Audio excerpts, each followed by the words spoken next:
Hello and welcome to DCP Live episode number 240 with a very also known as the Sorta Weed show. Sorta Weed episode. It's got all the right numbers. Yeah, it does. You just got to jumble it up. It's Yeah. like a dyslexic pothead. Puzzle. It's a pop puzzle. Well, there's a Pop title. Dyslexic pothead. I happen to be dyslexic. Okay, all right. Leopard, welcome back. And a pothead. Congratulations. Hi, Lab. Hi. Good to be back. Welcome back Thanks to the show. for joining us. Yeah. How's things? Great. Yeah. Yeah, not going insane for being stuck in my house all day, every day. That's Playing a Destiny, bonus. loving it. Nice. Mhm. Yeah. What's the COVID experience like down in Florida anyway?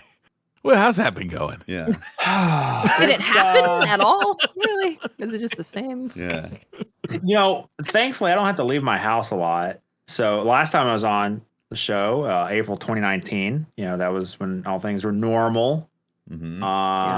I had just quit my job. So I had just started experiencing not working in an office. Mhm. And, COVID hit about a year later. March 2020 is when we started locking things down. And I didn't get really experience the whole transition. I just continued doing my own thing. I just, couldn't go out after work. So, Yeah. but when we do go out, we it's 50-50, Yeah. for a while there. It's not as, you don't see many as people taking the precautions you'd hope they'd take, but it's really just Florida. It's hit or miss. You get Florida men, and then you get Alligators. people like me, upstanding, amazing citizens that follow the law to the T. So Have you ever seen an alligator with a full-on mask protecting itself from COVID? Good question.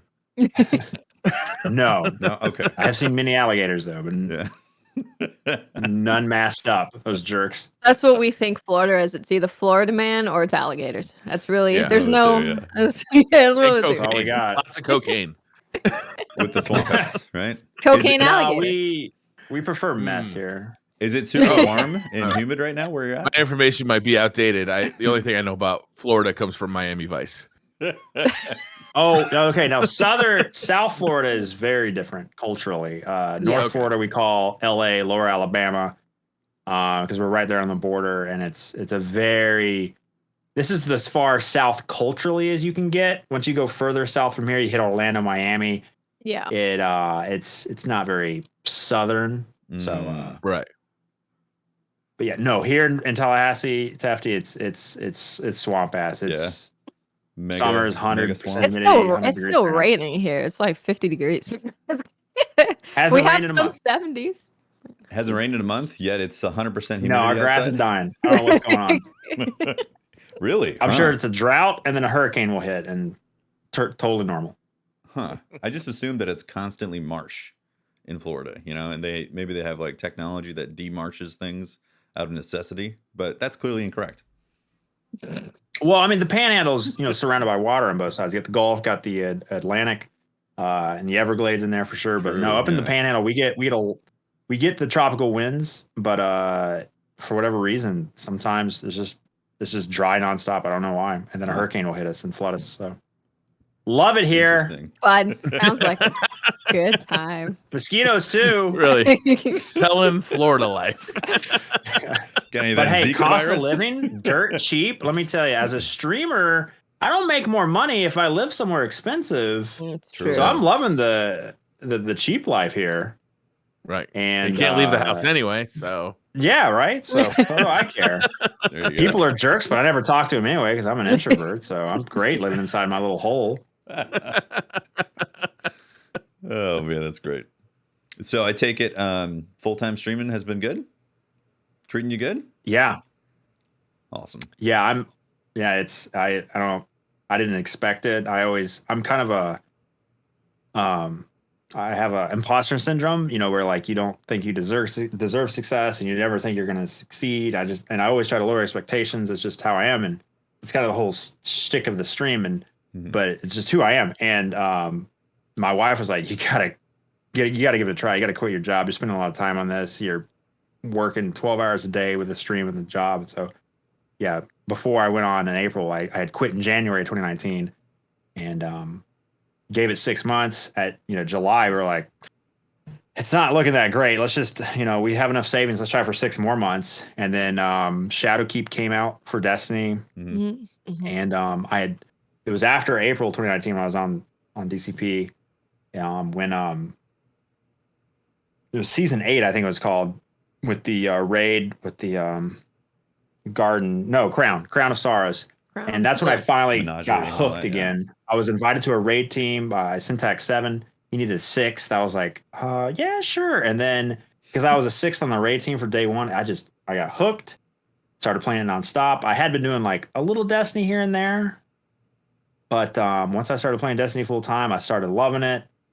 And when Shadowkeep came out, I think a pretty big boon for the channel was actually on the day of Shadowkeep. So that was like September 2019. Yes. Yeah.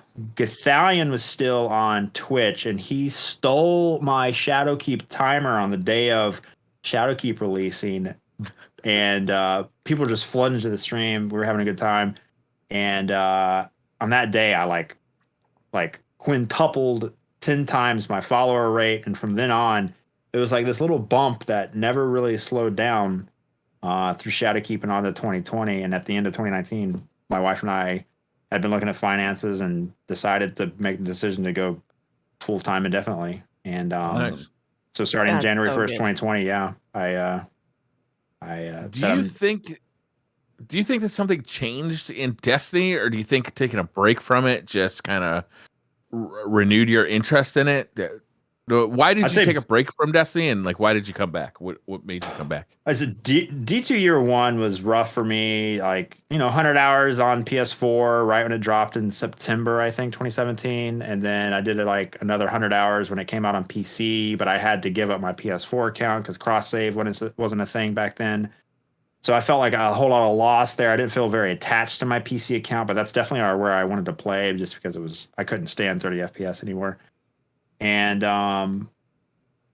double primary, not a lot of breadth to the game that I felt at the time, and I decided to just kind of step away for a little bit. And plus, Fortnite had just came out, and I'm a big Fortnite. battle royale PvP guy, and I'd made fun of the game forever. I'm not gonna play that stupid kids game. And then I got hooked. And early Fortnite, if you didn't play it, was nutty good, so fun, and played that for a year. And then when Forsaken came out, I'd heard it. It looked great, but I didn't give it a chance because I was so focused on one thing and so focused on Fortnite. And I saw everyone having fun with it, but no, I didn't really give it a real try until Crown of Sorrows came out in like probably mid 2019. So a little bit of both. I would say because I took a break, I was refreshed, and because the game got a lot more breadth to it, a lot of different things to grind on the PvE side. Plus, they brought back specials, which made the sandbox more interesting for me. Yeah, that was definitely a big change. Definitely. I think. Well, it's interesting because Briar, you have the opinion that that was some of the best time you had with Destiny 2 the first year, which is contradictory to a lot of people's experience with Destiny 2 at That's launch. true. I don't like the seasonal model. I think that's one of the problems I have with Destiny 2, like post year 1. And I also can't stand grenade launchers being all over the place in PvP. And there's a few different things. How do you feel about the seasonal model, Leopard? I always say that I prefer content droughts. And by that, what I mean is I prefer a higher quality of content with a lower quantity. So I'm not one that needs to be fed like little piecemeal seasonal activities and something every other day. I think that's smart for the whole health of the game, because I think that's what's best for this type of live service game and pleases the most people, and I'm okay with it. And I do have plenty to do, and I play the game every day. So it works out, but I just prefer those experiences that never leave me, like opening up the server room in Wrath of the Machine and getting the 7th chest and starting the Outbreak Prime quest from Destiny 1. Like, that's a memory I'll never forget. And the missions with that I didn't experience originally when they first came out, like Whisper and D2, like 0 Hour for Outbreak Perfected. Those things I didn't. I was playing Fortnite and not really playing Destiny. But when I came back to Destiny and played them, I was like, this is the content I want. I will wait. You know, I prefer those types of the dungeons, the exotic missions, way more than raids. Mm-hmm. I like them more. I raids are still, I think, the pinnacle of Destiny content, but for me specifically, it takes too many voice comms and too many people and too much coordination for my introverted self to really think the raids are my favorite. But with the seasonal model, that kind of, it's still there. I mean, we still get Prophecy and Presage came out last season. That's, you know, one of the best missions I've played in a while. But I think there's so much poured into like seasonal, the seasonal model, which requires a higher quantity. So it requires, you know, this season is Override, and last season was Battlegrounds. And those things just never do anything for me. Like, there's something to do, but they're not why I play Destiny at all. I played Destiny for the first week. A high quality of content missions. Sorry? I feel like they're great the first week, and then it's like the monotony kicks in really fast with those. Yeah. Now, I will say Override's better than Battlegrounds. Yes. I do like agree. 6-player. I could be more lazy and just kind of tool around, but and it's more interesting. Mm-hmm. But seasonal activities are not why I play Destiny at all. Yeah. And I think the seasonal model plays into that. For sure. Yeah. Yeah, it definitely does. Yeah, it's funny. Like, Briar, basically, you're always talking about that same type of perspective. You miss the giant like drop, the content drop that's going to have all these juicy, exciting details to it. And then the 5 months of drought. Complaining and PvP being awful. No, there's always two sides to it, and you can never please everyone. But that's the side I lean to. Yeah. Especially with Destiny, a game that's changed so much since it's been out, right? It's like Destiny has changed its focus. It's changed, you know, who it targets as a player base. You know, when Destiny 1 or Destiny 2 came out, they're clearly targeting a more casual player base, and that's definitely not who they're targeting now. Like, the very hardcore player base, I feel like. Yeah. Do you feel like if you take a break from Destiny, it's harder to get back into it because you're always going to be behind or overwhelmed? Nah, not really. I feel like I just jump back in.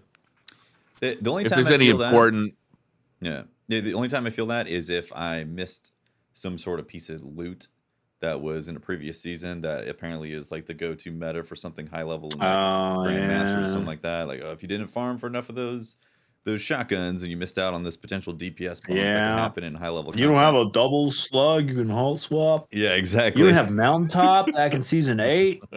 You're not getting worlds first. That's the only time I've felt that, from taking breaks and not going hard in like basically every potential loot grind that shows up. I feel mentally better though not being a part of every single loot grind that shows up. No, it'll drive you crazy. I honestly think that's a big reason why I'm able to enjoy Destiny so much is when like a single player game comes out, for example, I play it until I'm done with it. And then I come back and I'm like, oh, I got a bunch of stuff to catch up on. I got a bunch of things to do. That's great. And I only really grind for the things that I really, really, really, really, really want. If people are like, there's this really awesome grenade launcher that this role is the best, I'm like, I don't like grenade launchers, so I'm not gonna go for it. Or I'll go for it once.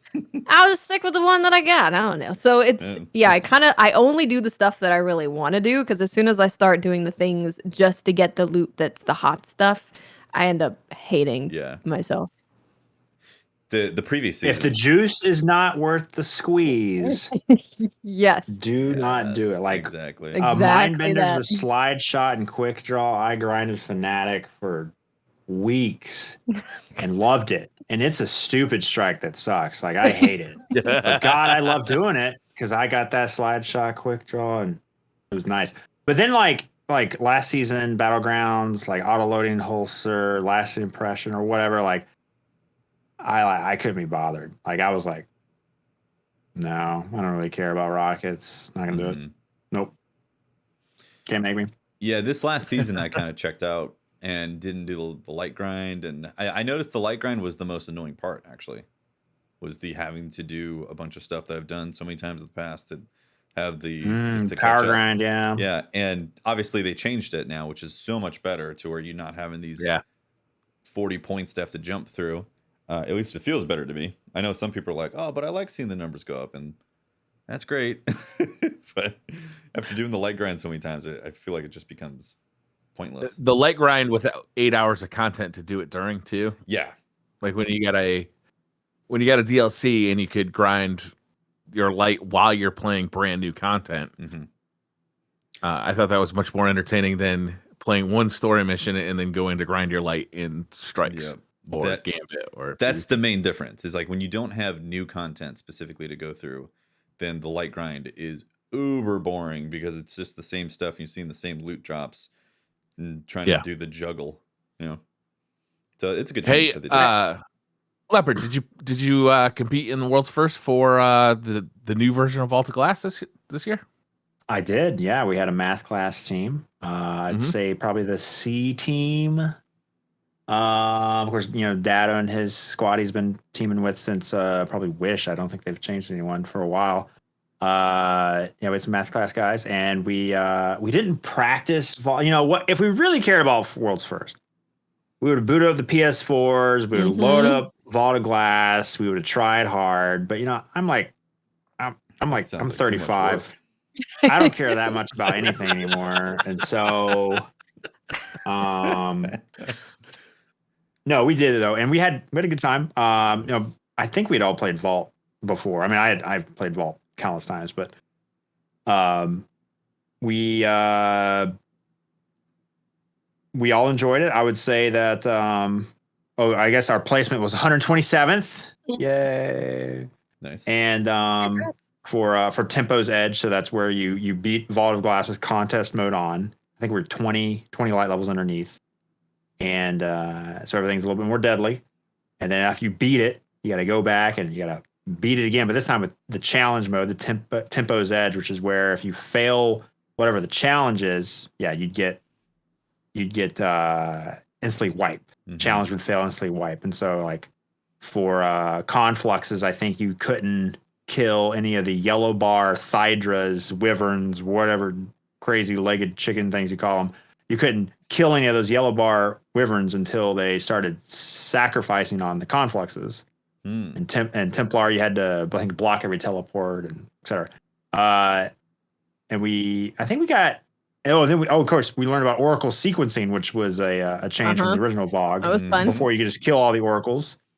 And with the Destiny 2 Vault of Glass, you then had to pay attention, coordinate, and kill the Oracles in a specific order, or else you'd get the Prophecy of Doom or whatever you get at Templar. Mark for negotiations. Negation at Templar, that's right. Like the sequence in 3 and 4, no problem. As soon as it goes 5, 6, and 7, it's like, it's a lot of Oracles. Big brain time. Yeah, like you got to. While you're staying alive, while you're shooting hobgoblins, while you're dodging minotaurs that are coming out. Yeah, you can't be reading chat and shooting hobgoblins and stuff. Like you have to make sure you pay attention to which one of these Oracles are popping up, and then it tells you again to make sure you didn't screw it up.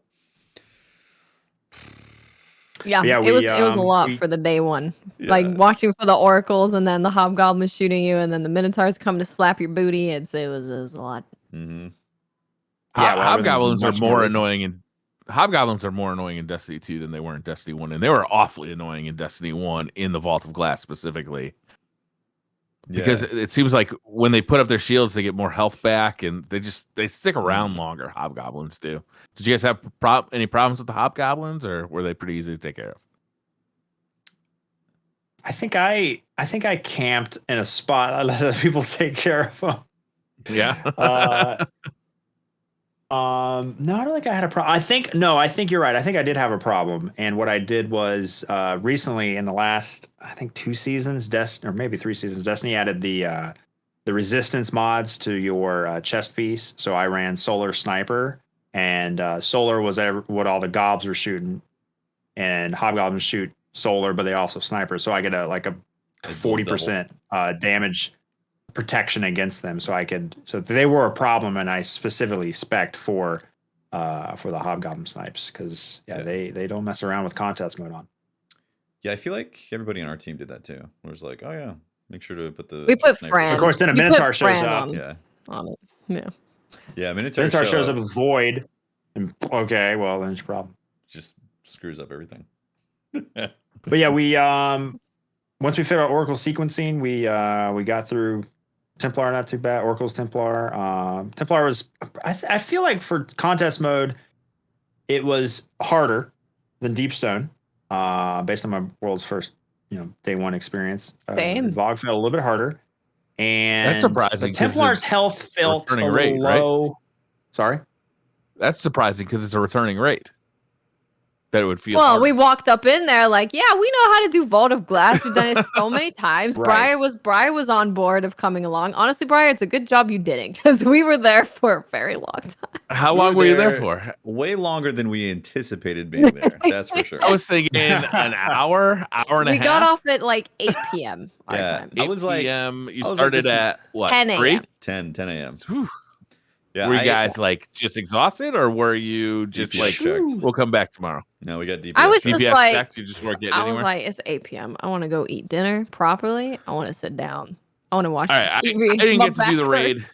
I unfortunately had just last minute obligations I had to take care of. But I want to hear from everybody what, as a Destiny 1 veteran, obviously I've done Vault of Glass many times. This is the third time we've gotten Vault of Glass.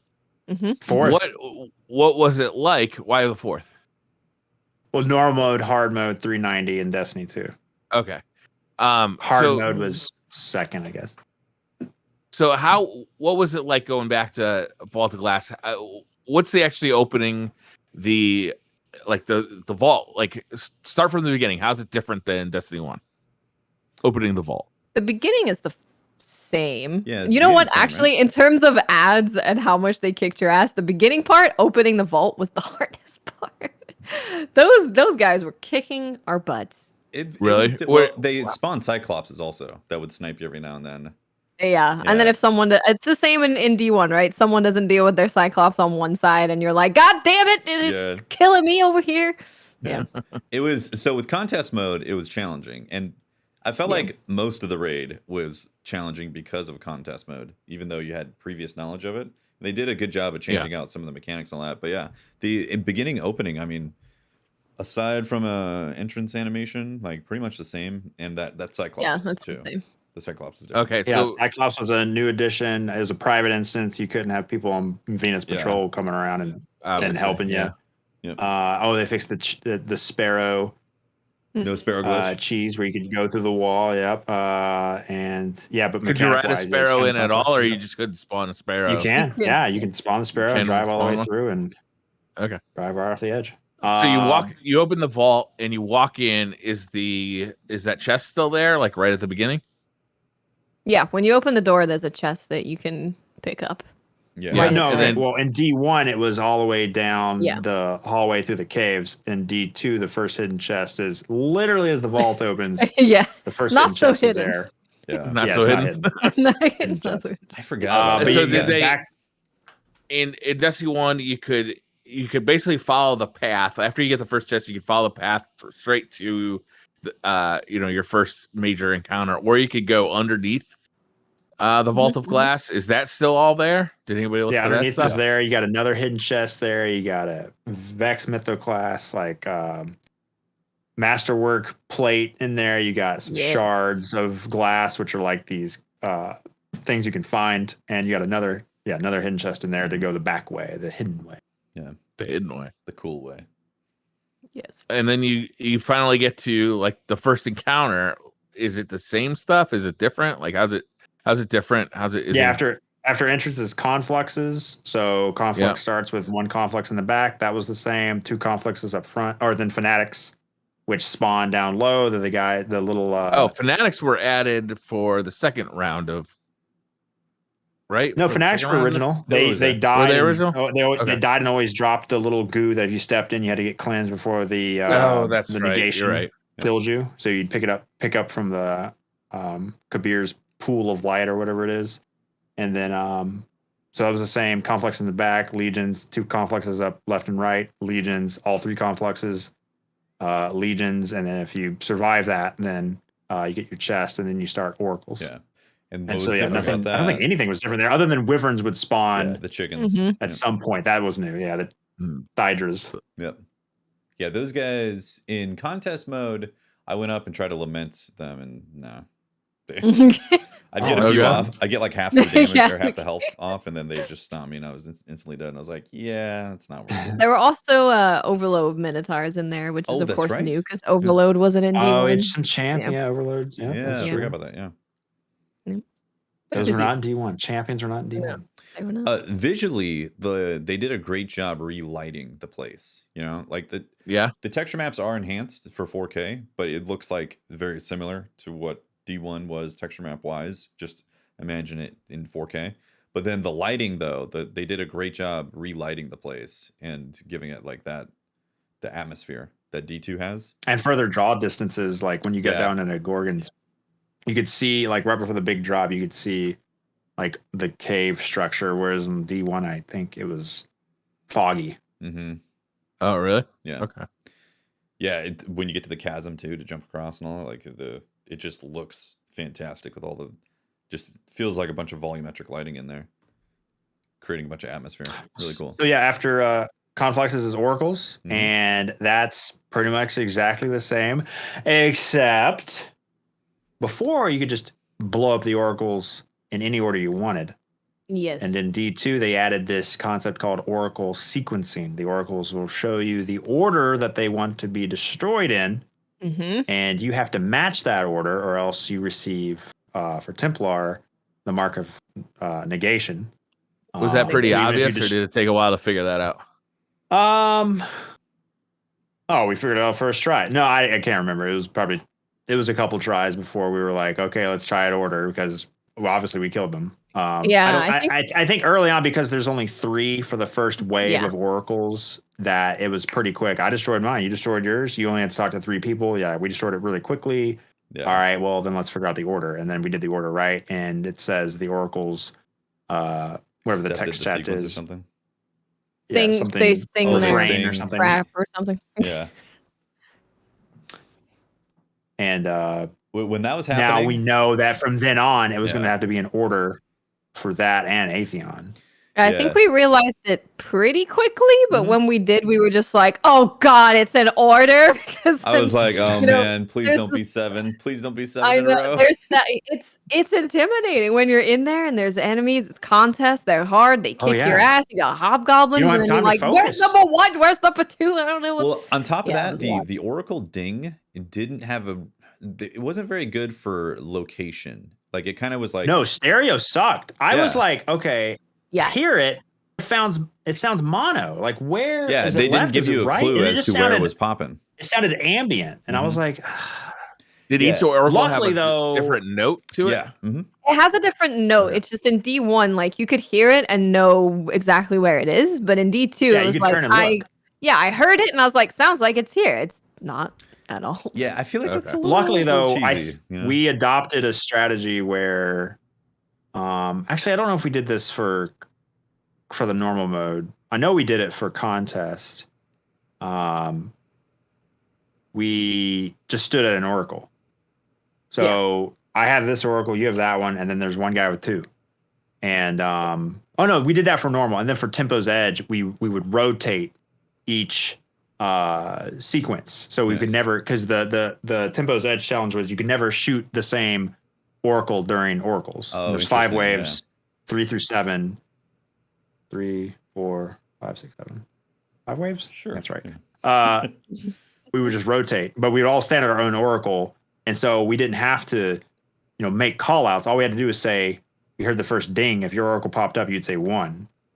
Yeah. If your oracle popped up next, you'd say 2. So there was no like, L1, L2, L3, R1, That's R2, actually what we R3, did. hidden, whatever. Yeah. You would just say 1, Yeah. 2, 3, and it made it way easier while having to stay alive, while shooting those hobgoblins, while worrying about minotaurs. Yeah. We were originally trying to float the idea of all 6 people having like an oracle to manage, than one person having 2 of them.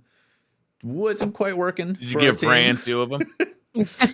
Yeah, there was. We gave Fran the Hob Goblins. Yeah, Okay? Fran got the Fran Hobgoblins.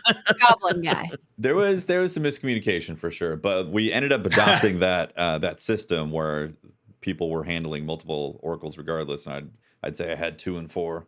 I got 2 and 4. 2 Yeah. and 4. You know. Yeah, it ended up being like not each person given an oracle, but it was more so if you saw it, you just called the number out. So if you're like, oh, I got 1. And then someone's like, oh, yeah, 2. So we didn't have people dedicated to each one, but it was just, if you see it, call out what number in the sequence it was. Yeah, that system worked out pretty well, except during contest mode, the amount of ads that you had to deal with and try not to die while trying to look at the oracles, that was the challenge, was that you were likely to die if you're just looking for your oracles. You know? Oh, really? Yeah. Because like Minotaur comes so out. you die do the easily. oracles. Yeah. You kill all the oracles multiple times, and the Templar comes out. Is the Templar fight any different? How's the Templar look? Looks really cool. Templar is exactly the same, except Relic feels slower. It can't break out of its own detainment. So if you remember during Templar, once you when you pick up the Relic, the Aegis, the Light of Kabir, to help you break the Templar's immunity shield to start DPS, first starts a wave of 3 oracles. And if you do not take out those oracles in the correct sequence, they will give you the mark of negation. And then Templar is on like a set time to cast the prophecy or whatever it's called to kill you unless you get cleansed from the pool. So that's all the same, except once you break the Templar's shield for DPS, he then detains 1 person. I think before he would detain 3 people. And as a relic holder, you could always break out of your own detainment and break other people's detainment. But now he detains 1 person. And if the relic gets detained, he's useless. He or she can't do anything. You have to, as on the DPS squad, you have to turn around and break your relic holder out of detainment. He still has the teleport that you can block. So you get like 10 to 15 seconds of damage. And if you don't block the next teleport, he then goes immune. And by that time, oracles are coming back up and you have to deal with those. But if you do block the teleport, his damage phase continues. Yep. He sends out extra ads and all that. A lot of Minotaurs. It was like 8 Minotaurs coming to slap us. That was great. Real quick, in D1, the Relic could cleanse you from the negation, right? Correct. Yeah, they took that away for this version, which was a little bit of like, oh man, but Relic feels much less cool, which was one of my very few complaints about this new D2 version of Vault, is the Relic didn't feel quite as awesome. Mm-hmm. Yeah. Still useful, but it just felt like a Relic. It didn't feel like it was like this super useful tool that it used to be back in D1 where you could like clutch a raid if you were like popping off of the Relic. Now it felt a little bit more like, oh, you can only do these few things and you're pretty much still relying on your team. Yeah. Yeah. So you take out the Templar. Are you presented with 2 different directions you can go? Can you go down the big door or the secret path up on the kind of the middle left? Secret path is still there. No secret chest though, but I think there was a shard in that room. There was a shard in the secret chest room in D1, but you could go down both paths. Oh, and then there was another shard halfway down the little cave drop area. Yeah. That you had to go through if you wanted to collect all the collectibles. Yep. But if you go the big drop way, man, you could see like it's super cool. You could see everything, way better visuals, like we were talking about earlier than in D1. Okay. So then you're in the Gorgon maze, right? Yeah, and I didn't expect a lot of changes mechanic wise, and the Oracle sequencing, was a pleasant surprise for me, being a D1 veteran. I expected them to be like, okay, everyone knows the Gorgon path. You just run up, you just sprint through here, and you just jump out if you know what you're doing. I was like, okay, they're gonna screw with us here. Like, it's gonna look the same. It's gonna the Gorgons are be pathing the same, and then they're gonna it was all the same. Yeah, like nothing was different other than when you kill a Gorgon, they get like an arc shield. Yeah. Did you guys get through it the first time? No. No. Yeah. We were looking for Yeah, they changed it where you had to shoot the data blocks to be able to open the door for the additional chest in there. Yep. Oh yeah, they got rid of the Gallahorn Yep. chest also. The Gallahorn chest no longer exists right there. The Gallahorn chest Yeah, the is left now chest. a Left plate, chest gone. plate for Mythic class Catalyst, right? That's where that is now, or is that something else? There's something in there. Yeah. But yeah, you now have to shoot the little shiny. There's like 3 shiny boxes that you shoot, the normal Vex boxes that you see, and that opens a door where you get a chest. Yeah, that That's was new. where like an Ascendant Shard was in D1, right? One of those chests pop open. I think it was Ascendant Shard. I think, yeah. Think so. Yeah, you'd pop that. Yeah. Mhm. Oh, like I the think so, yeah. the orange thing. Yeah, right? Ooh, that's too long ago. You had to have like 6 of them. I don't remember to upgrade words. I to- remember pictures. Yeah, To ascend your weapon or something. To ascend your man, armor. you're talking and weapons. I needed ancient both. history there. Yeah. Yeah, so they there was also more shards too to pick up, like the collectible shards. Yep. In that Yep. room, right? There was 2 And or then, 3. I don't remember. I can't remember. So you get through that, and then you get to the jumping puzzle. Any changes to the jumping puzzle? Can you still yeet all the way across? Even better. Yeah. Yeah. There's many classes that have yeet abilities now in D2 versus D1. It is Mm, true. Yeet extravaganza. Thunder Crash Titan, Did you say Thunder Oh, Ballistic yeah. Crash? Slam, Thunder Missile. You got the Icarus Dash. I'm not opposed to calling it Thunder Trash. I'm just saying. I only play PvP in D2 with Thunder Trash, and because I love things that suck, and it's just I hate meta builds, so like I Mhm. always use Thunder. Same. I call it Thunder Trash because like because Thunder Crash, it has an AOE on the super. So as you're missiling around, if you missile by somebody, it should kill them. Mhm, And mhm. I have thousands of situations where I'll go right by someone and it won't kill them. And I'll go fly right back by and it won't kill them. I go back by and won't kill. I'll just hit the ground and it finally kills them. Like this, it's terrible. Working as intended. And then like the ballistic slam, the melee, it just hangs up in the air for like a second and a half, and everyone always snipes me. I love it, but I hate it. But it's the only thing I have in PvP that I have fun with. Because Synthoceps, ballistic slam, easy triple kills in PvP. Right. Easy triples. Nice.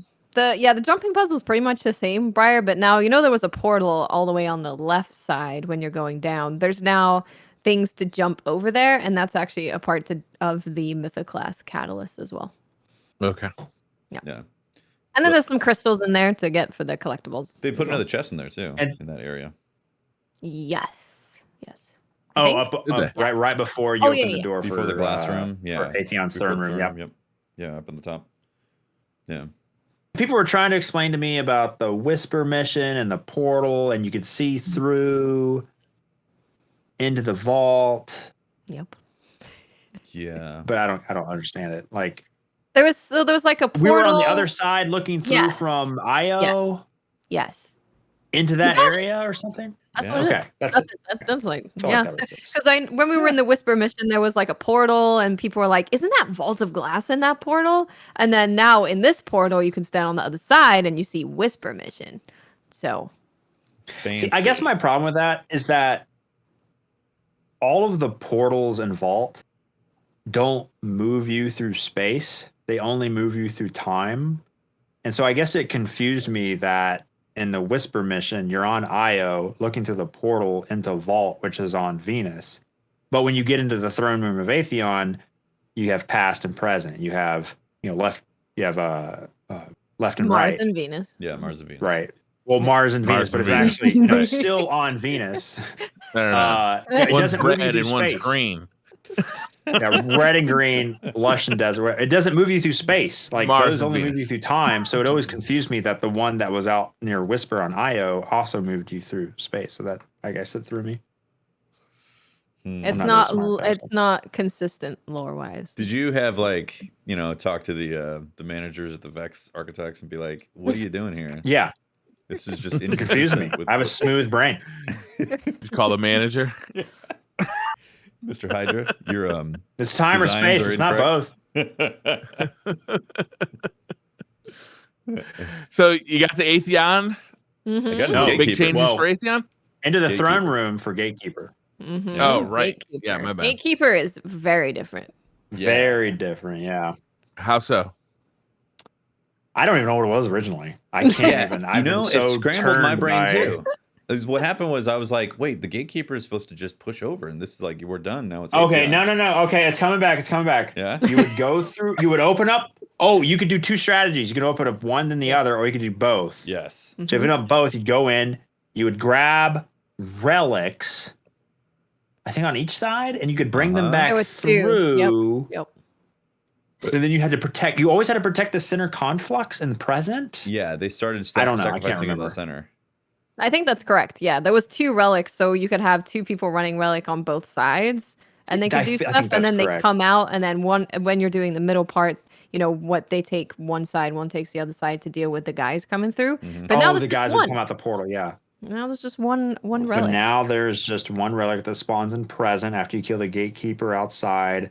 You then send both. You have to send both people into past and present, to left and right. To Mars Well, you and have to Venus. swap Yeah. the relic too, And- because they give you a thing that says, Yeah. sorry, you've only Yeah, They have a only new that's- one debuff pass. That's called the thing. It's called the Port- Puff Puff Portal Pass. Destabilization. It's Called the what? Puff Pass. It's called the Puff Puff Pass. I had a great time rating, I guess. Portal destabilization, so you can't take the relic through the portal Yeah, than one, that's totally without a different. 40-second or so debuff. And so you go through the portals, and you got to protect the conflux. And there's on one side you'll randomly get a yellow bar Thydra Wyvern, Mhm. and you can kill him naturally. You don't need any help. But on the other side, wherever the opposite side is, you get a precursor Praetorian. That is a shieldy boy. He's Yep. immune unless you have the The Aegis, the relic. And you need to call the relic to that side. You need to pop his shield, and you can do damage to him. But the second you go through time with the relic, you receive portal. I think it's called destabilization. Yeah. You have 40 seconds where you can't port again. So you need to drop the relic after you drop the shield of the precursor Praetorian, and then you're stuck in that time period. And Yeah. the guy that was in there before picks up the relic, goes back through the portal. Now, because he's ported, he then needs to trade the relic again to some other player to go through the opposite side. Because now, where there was a precursor Praetorian, a white shieldy boy that needed to be needed his shield taken off, now that Wyvern and that shieldy boy has switched times. And so you need to rotate that relic with another player to the other side to kill the precursor coming through on the opposite time. And repeat that like 4 times, I think. And then you all collapse back to present. And then it's 3 precursor Praetorians, 2 more Wyverns, and then you're done. Yeah. I really liked this change of the encounter. I love it. It's great. People liked want a this encounter. cheese with Prometheus lens, which does damage No. to the invulnerability shield of the precursor. I'm like, no, let's just do the mechanics. And they're like, no, let's just shoot him with Prometheus. I'm like, no, let's just have fun with mechanics. It's a fun mechanic. Yeah, that's probably my favorite encounter of Vox. It is. It's great. I love it. If you do I always say cheese is an elitist mindset. No one should stop you for getting your loot with the path of least resistance. You work 27 hours a day. You got 17 kids. You need to get your loot as fast as you can. You got to use that Prometheus lens on Gatekeeper. So you can just get through this damn encounter as fast as you can. But man, just enjoy the Gatekeeper mechanics. It's fun. It's cool. It's coordination. It's not overly complicated. But there is no such thing as cheese. All right, so we got a lot more to talk about tonight. I just want to breeze through Atheon, and then kind of get your final impressions on VOG, everybody. But we still got the Stasis nerfs to talk about. Sure. So, yeah.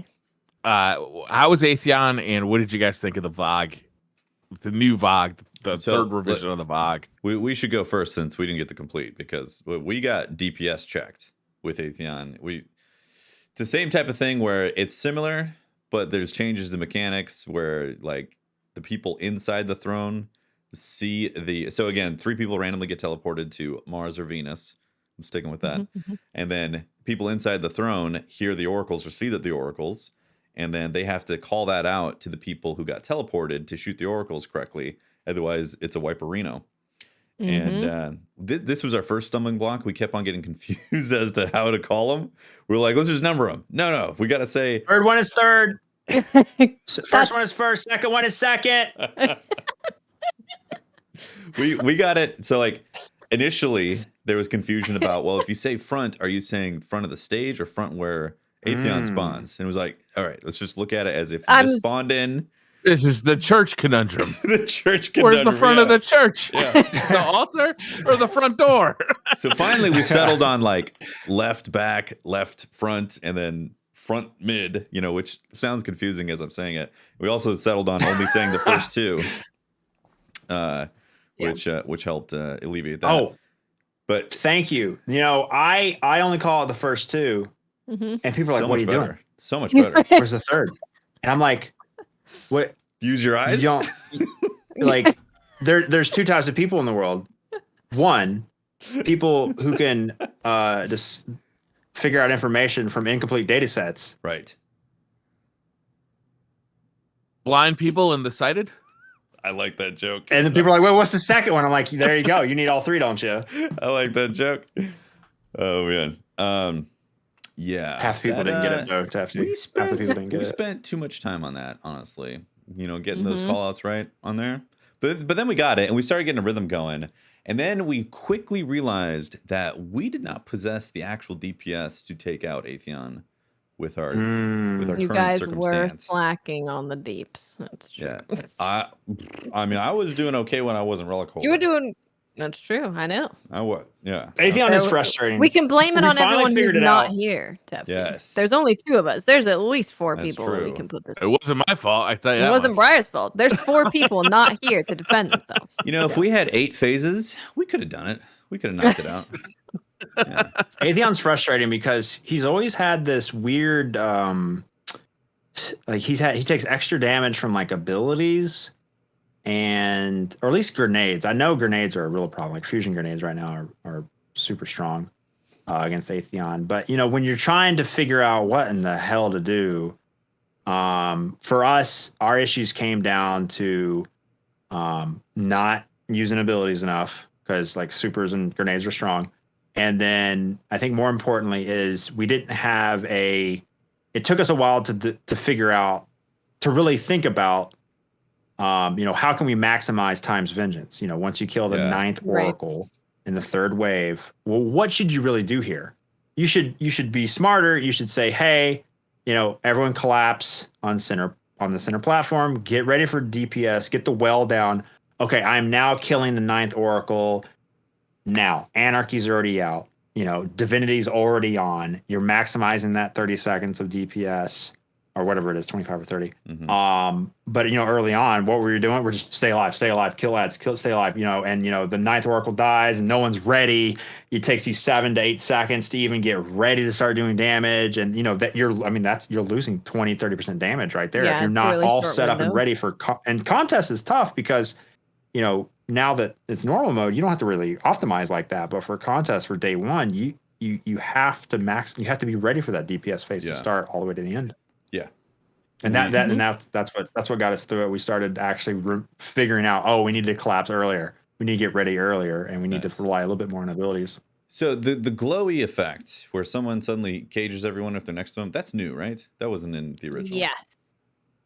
Yeah, imminent detainment. Yeah, that was not in D1 at all. He just kind of What do you think about your that? grenades and did whatever. I like it. Yeah. We didn't handle it very well day one.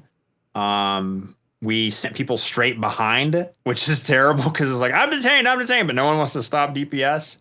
We started putting people in front. Like if you're detained, just go and run straight at Atheon, and then people have to shoot you. And Atheon and Templar aren't really that lethal. Like if you get stomped by Atheon in contest mode, you'll die. But like their shots are not that lethal. Like the ads were way more lethal with Templar and Atheon. So Detainment, run forward, shoot them pretty easily. Mm-hmm. There's also a nice little trick if you're really trying to min-max. If you cause Atheon to stomp when he does Detainment, he will not detain. So he does like this little arm move. Yeah. When he does that arm move, if you stand under him, he'll stop his arm move and do his stomp, and he'll never detain. Is that worth the trade-off of losing out on the person doing DPS? Who's well, if you're thunder crashing, you're good because you're just Thunder the Crash second you saves see his that. arm go, Thunder Yeah. Crash into him, and then he's like, "Oh, I can stomp on you. I don't need to detain anybody." Can you actually clip him with the, you're traveling and doing damage, or does he also avoid that? Like in PvP? No, he doesn't. No. Oh, he's right. No, You can I just don't keep fly flying around him in PvE. No, I do not fly around ads in PvE. I do that in PvP because I want multiple kills as I'm You want to be yeeting I efficient. around, want no. that to be the new strat. I just want Titans flying around Atheon. buzzing around. That's what I want. Imagine like a tornado of mosquitoes. Titans. Tornado of Titans around Atheon. And he's like, "Oh God." I Yeah. want that. That's what I want. Briar, I know you want to get to stasis stuff, but we have to talk about the loot as well. Because that's very important, right? Like 0-6 Mytho stuff. class. 6 I got class? Mythic class on first clear. I didn't get it in D1 though. I didn't get it in D1. It never got happened. it in D1. No, it never happened. I rated VOG is probably the rate I've done the most. I never got it. So you did it Wow. like 3 times? No, I did a lot. I have the shadow title. I've done a bunch of raids. All right, pull up the raid I was just report. kidding. Yeah, statistics, please. Look up the user. Stats on the field. Stats on the field. Yeah. What do you think of No, like I'm 0-6. I'm 0-6 on Mythic class. It took 500 spoils of conquest to get Fatebringer after 6 runs. did you get a good roll finally? No, to literally get Fatebringer. Yeah, I mean, My did you- rolls. It has Firefly on it. Firefly Rewind, which Rewind is mostly cool. Rewind is where on the Rewind last round. shot you get like half your ammo back if you hit every shot. But Rewind has a problem where if you I think miss your last shot, it doesn't work, Oh, which is weird. interesting. But yeah, Fatebringer feels great. I don't know why I love it so much. It's either the noise, the sound it makes, the visual, or maybe the recoil direction. But something normally I don't like 140s and 140 RPM hand cannons right now in Destiny 2. But for whatever reason, it's probably nostalgia. It feels Because it feels has really nice. Fatebringer as the title on it. A lot of That's people say probably it it. feels real good though, so there's got to be something about it. It's that's good. it feels good and it's so nebulous. Like, what does that mean? It just feels good. It feels like home, baby. I don't know. That's good. I got like 2 Fatebringers and they were crappy rolls. So I kind of ignored them. I did get the so I got Pratis with Rewind Wounds and the Frenzy. So that nice. thing Frenzy's does cool. absurd damage because especially in Frenzy's still- VOG. That's Frenzy's the still- best scout rifle from Destiny 1. Is that correct? Yes, it's a scout That's- rifle from Destiny 1. Yes, it does. It's it was my favorite Demon Scout. Yeah, it's a good one. It's great. That's honestly what was because I got it pretty early in the raid, and that was what was really making me do a bunch of damage in our teams because I could just especially in VOG, you're pretty much in combat like the whole time. I just stand there, dump all your whole sniper into them, and then you're good. Anarchy. So sniper. Does it still It's feel very good. like Pratis from Destiny Yeah. 1? Is it still very I would fast say to it. fire? And The Is a 140. void? It's like a legendary scout rifle. Mhm. Yeah. Speaking of scout rifles, I got Vision of Cornflakes twice, and I don't have that. it yet. kind of any of them good?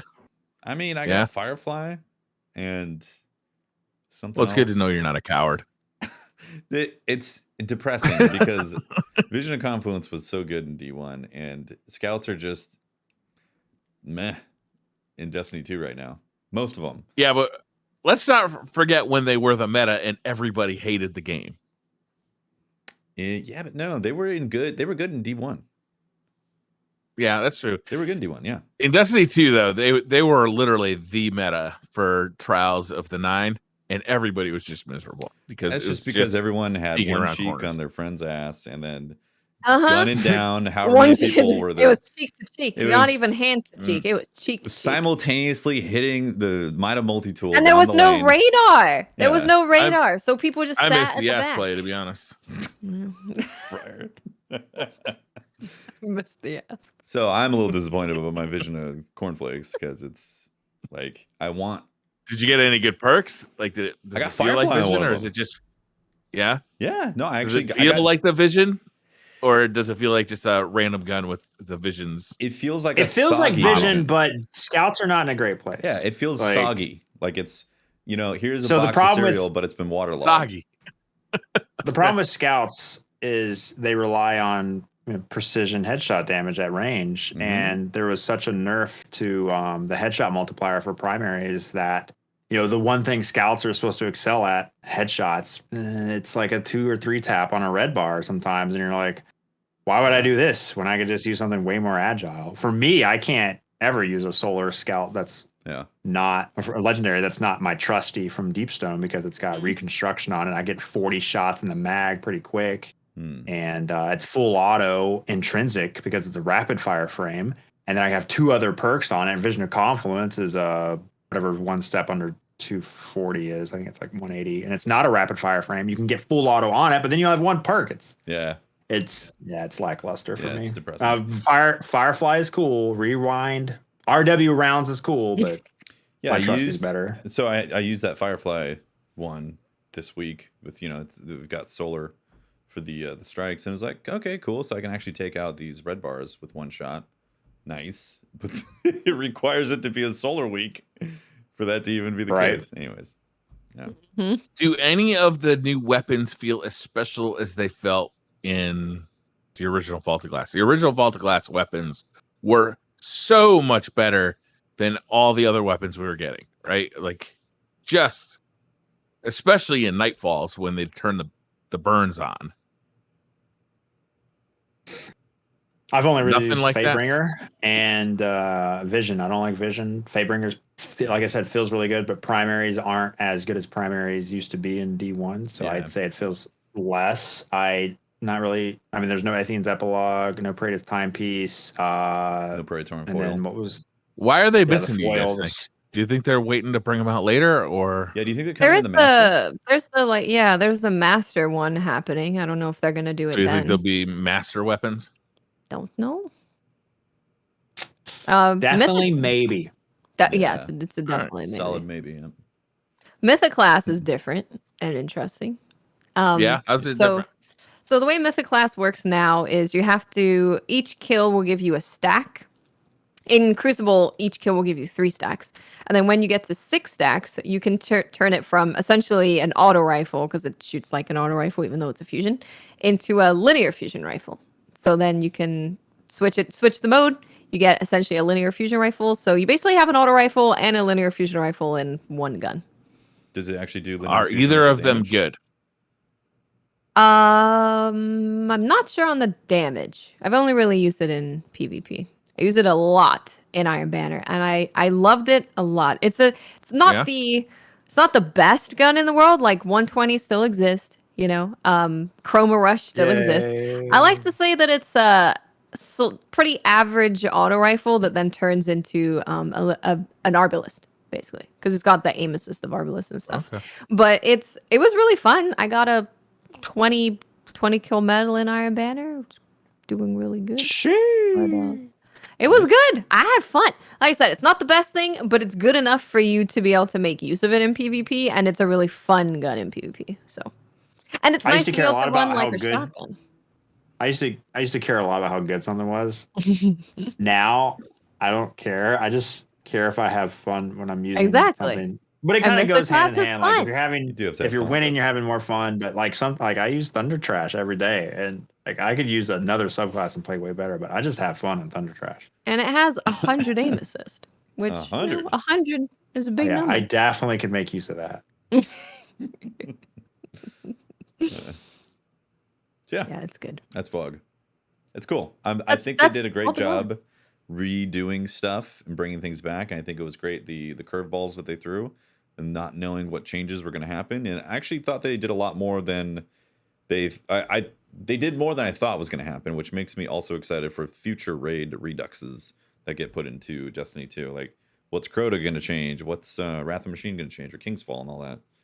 So, what's one like kind of last thought on VOG I'll say is, it's interesting to me to think about how far Bungie has come in being able to tell a story in the raid itself. So when you think about Vault of Glass and you do the research into the lore and into the grimoire or whatever it used to be called, and you learn about Pratis and Kabir and traveling through time and what the Vex are doing, that outside the game told a story, but when you're actually in VoG, you don't really feel like you're learning anything or you're in a story. Yeah.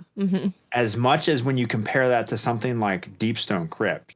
Yeah. You have the narrative that they are able to convey while you're doing this really hard activity with 6 players and difficult mechanics, and you got these transversal spaces in between encounters where this guy's talking to you about the creator of whatever it is. I can't remember the specifics, but you can see how much they've improved to that storytelling, the side of the raid. And I didn't really, over time it had slowly gotten better and better and better, but I didn't really notice it until we went all the way back to the first raid compared to the last, and you could see the like how much they've improved at that specific part, and I thought that was cool to understand. Yeah, because Deepstone was like a whole journey. You start on the planet, and then you go up in space, you crash back down. It's a whole thing. They did a really good job with that, and I think Status calamitous, clarity control.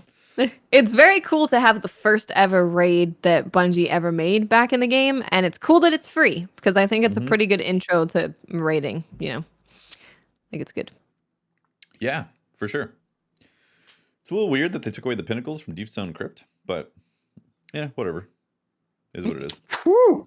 Kick that hornet's nest and move on. I mean, it is. It's just a little strange. It's like, why not keep it relevant? But... Yeah, I always like more pinnacles than less. I already hit 1320 on one character, so it's not a big deal. But like, I hate having less of a reason to run a raid. Yep. I would always want more of a reason to run a raid because, like, this player is going to want a God roll succession with Vorpal, extended mag, and reconstruction. Well, maybe this player just wants a pinnacle.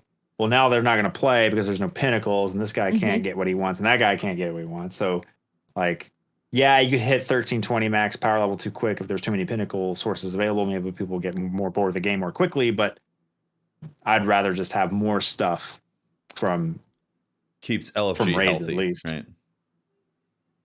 Right. Yeah. Yep. Well, people are going to be running VoG, that's for sure. Also, Expunge happened. By the way, before we get into the THWAB, Expunge is dope. Expunge is great. The first week, I felt like a little too much jumping, not enough shooting, but I think it's going to change every week, so I'm going to wait. But speaking of pinnacles, it's the weekly pinnacle mission that doesn't give you a pinnacle. Yeah, in the THWAB, they were like, so we maybe confuse some people saying it's the weekly pinnacle. We're going to have...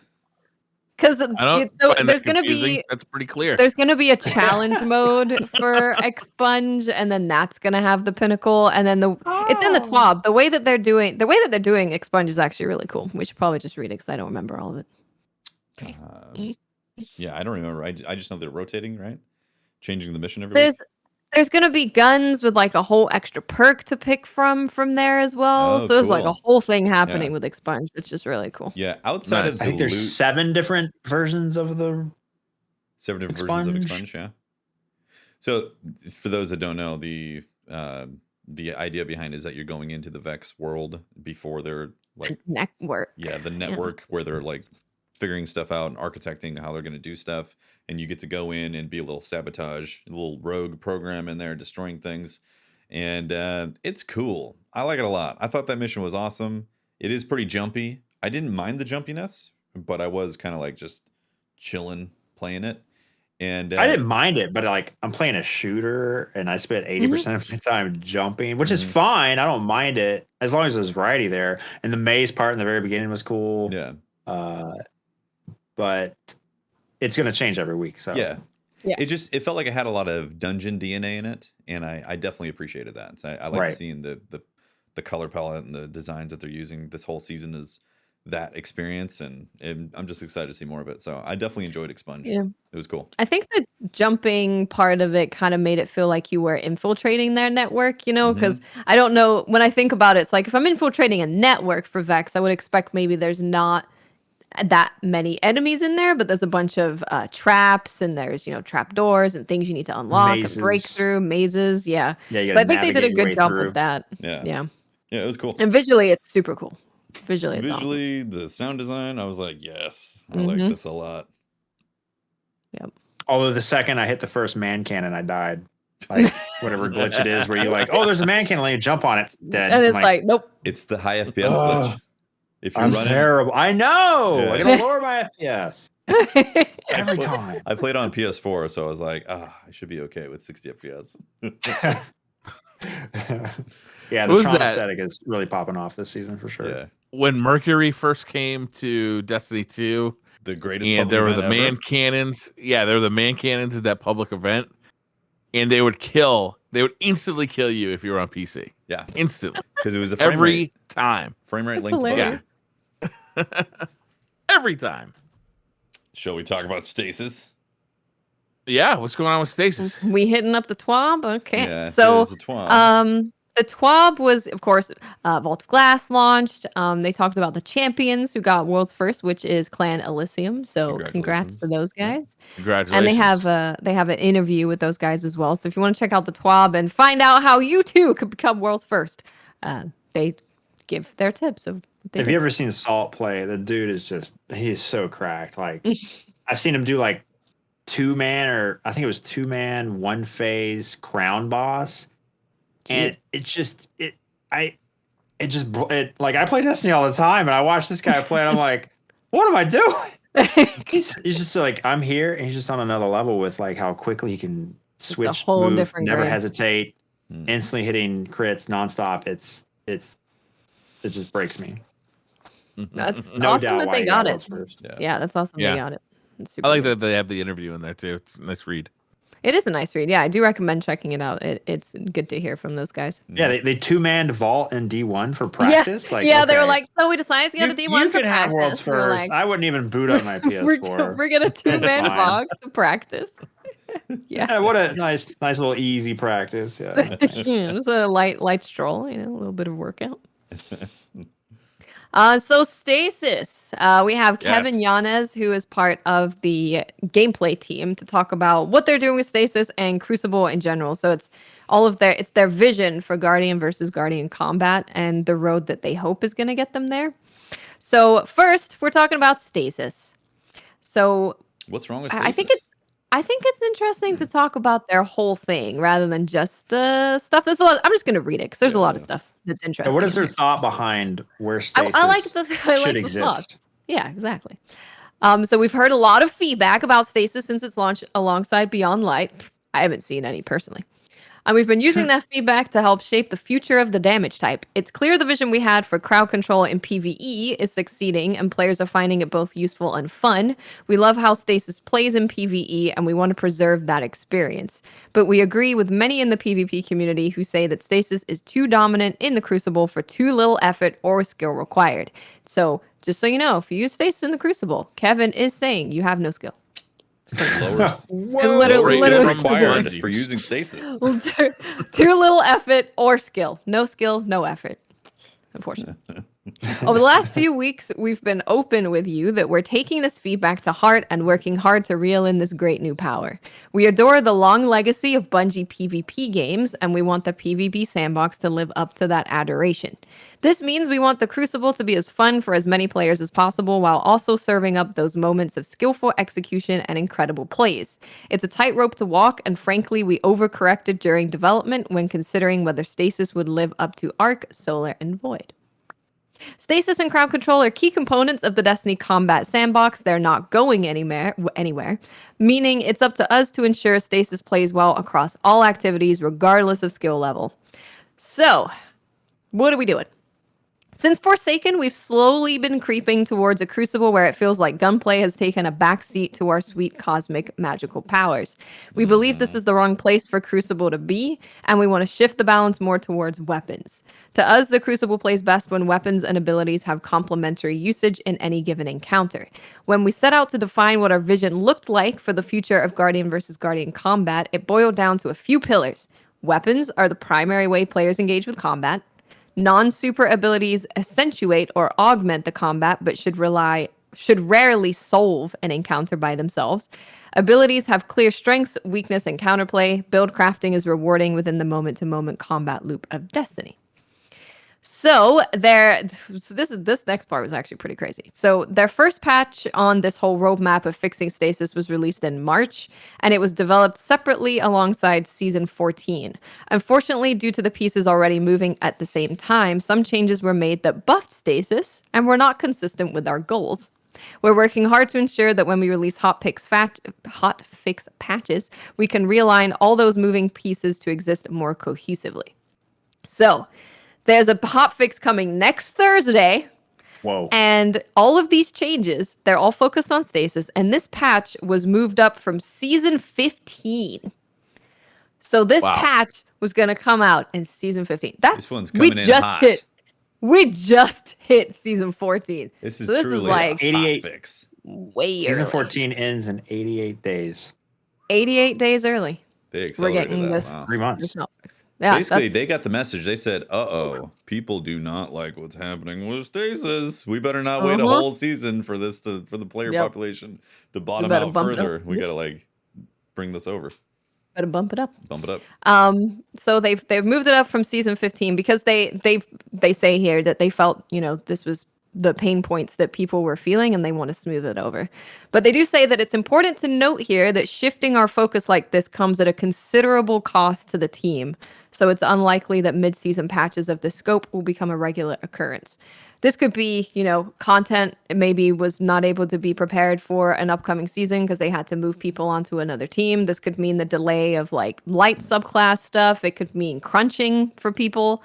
Whatever it is, it's. I mean, like you said, it's 88 days away. So they put all that they were going to work on in 3 months and squished it into doing it next week. What I read between the lines is that there's most likely going to be some bugs with this patch. Probably. That's how I read it too. It's rushed heavily. Yeah, we're going to be like, this happened. And they're going to be like, sorry, we try to get this out as fast as we can. Honestly, I'd rather them try to break things by accident as opposed to being super careful around the China shop. Like, break some stuff and then fix it, Yes, as long as they fix it fast. When they break something and then it takes 88 days to fix it, then that's no bueno. Yeah, I mean, I guess I'm assuming that if they're going to fix things fast or push things out fast, they'd fix them fast too for the things that they do see and not sit on it sit on it in quotations, not extend it out for like 6 months. Yeah. So, once this patch is shipped, we'll be diving back into Season 15, where we are planning to deliver another balance patch focused on updates to the light subclasses while continuing to iterate on stasis. Yeah, I'm hoping that's like, I don't think they'll ever be able to do in a season, be able to do like Solar, Arc, and Void all at once. But maybe we can have the case of like, we're working on Void and we're switching this over to the stasis, subclass way.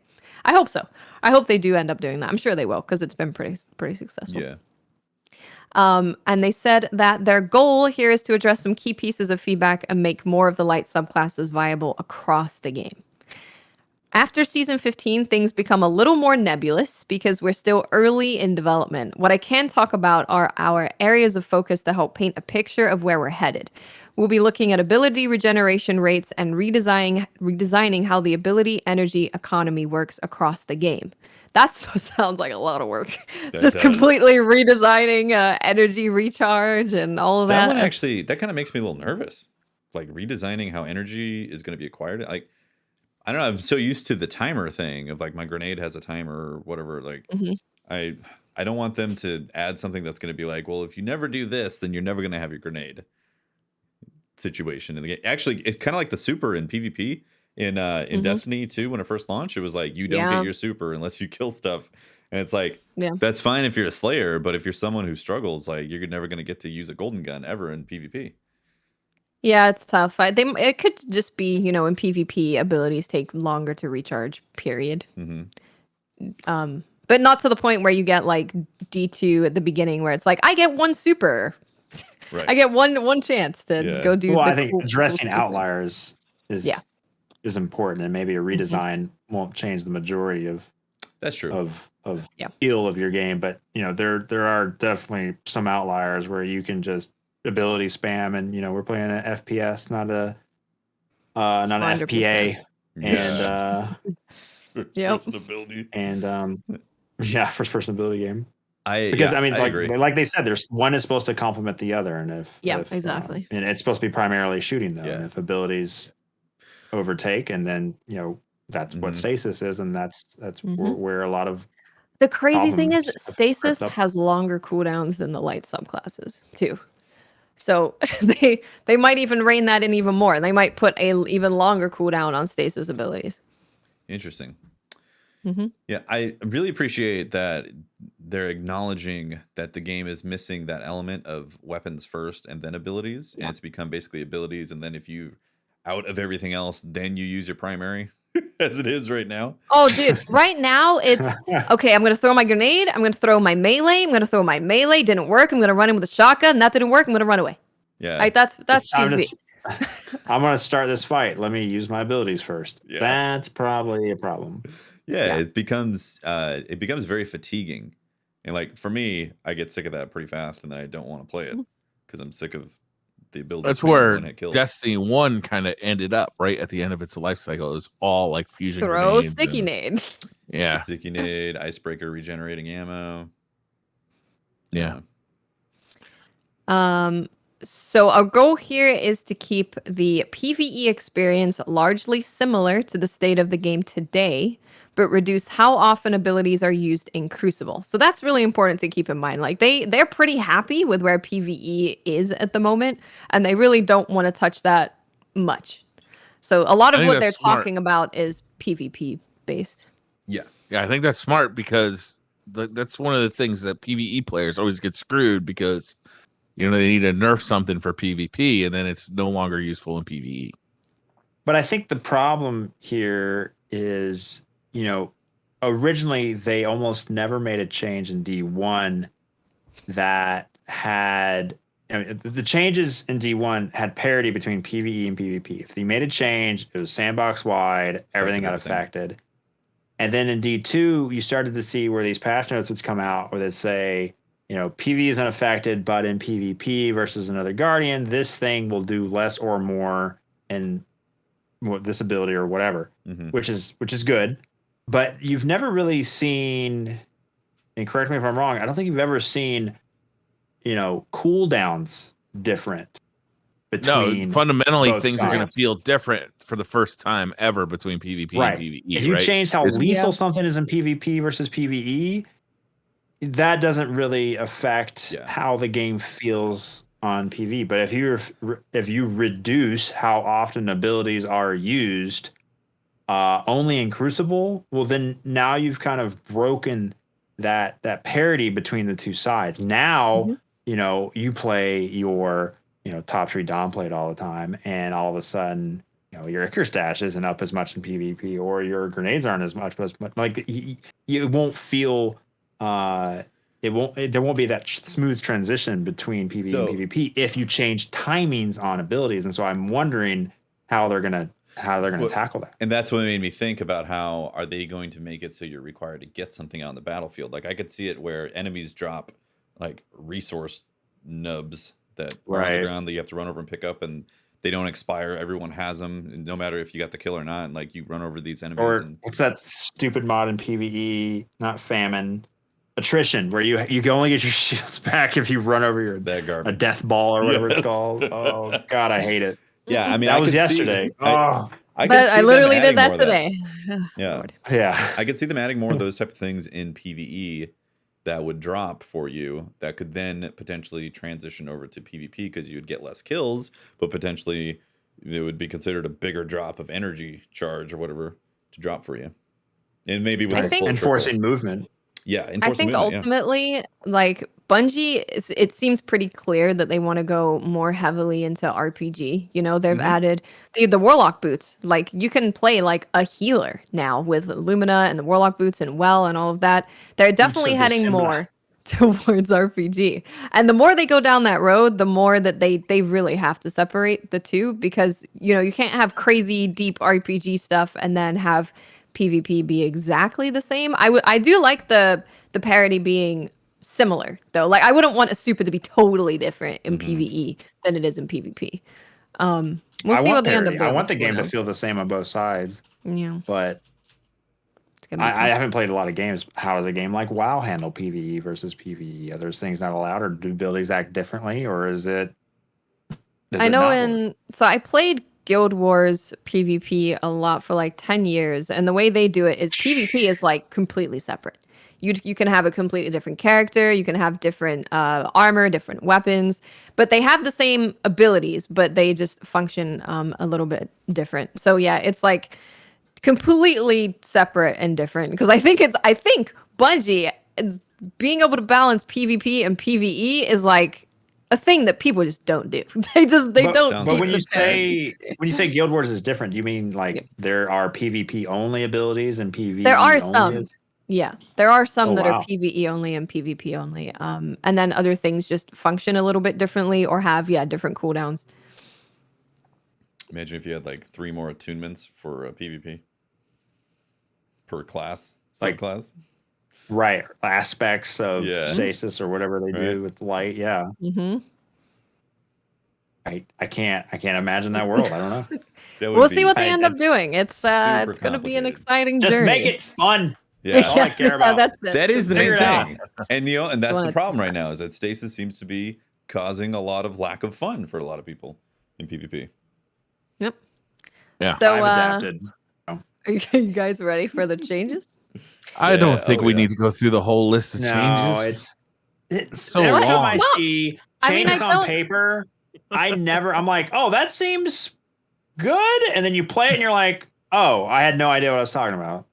It's a lot Well, of there's a lot of reductions. stuff this week, and it's a really big twab, so I think it makes sense to go through what they're actually doing if we just went through like their goals.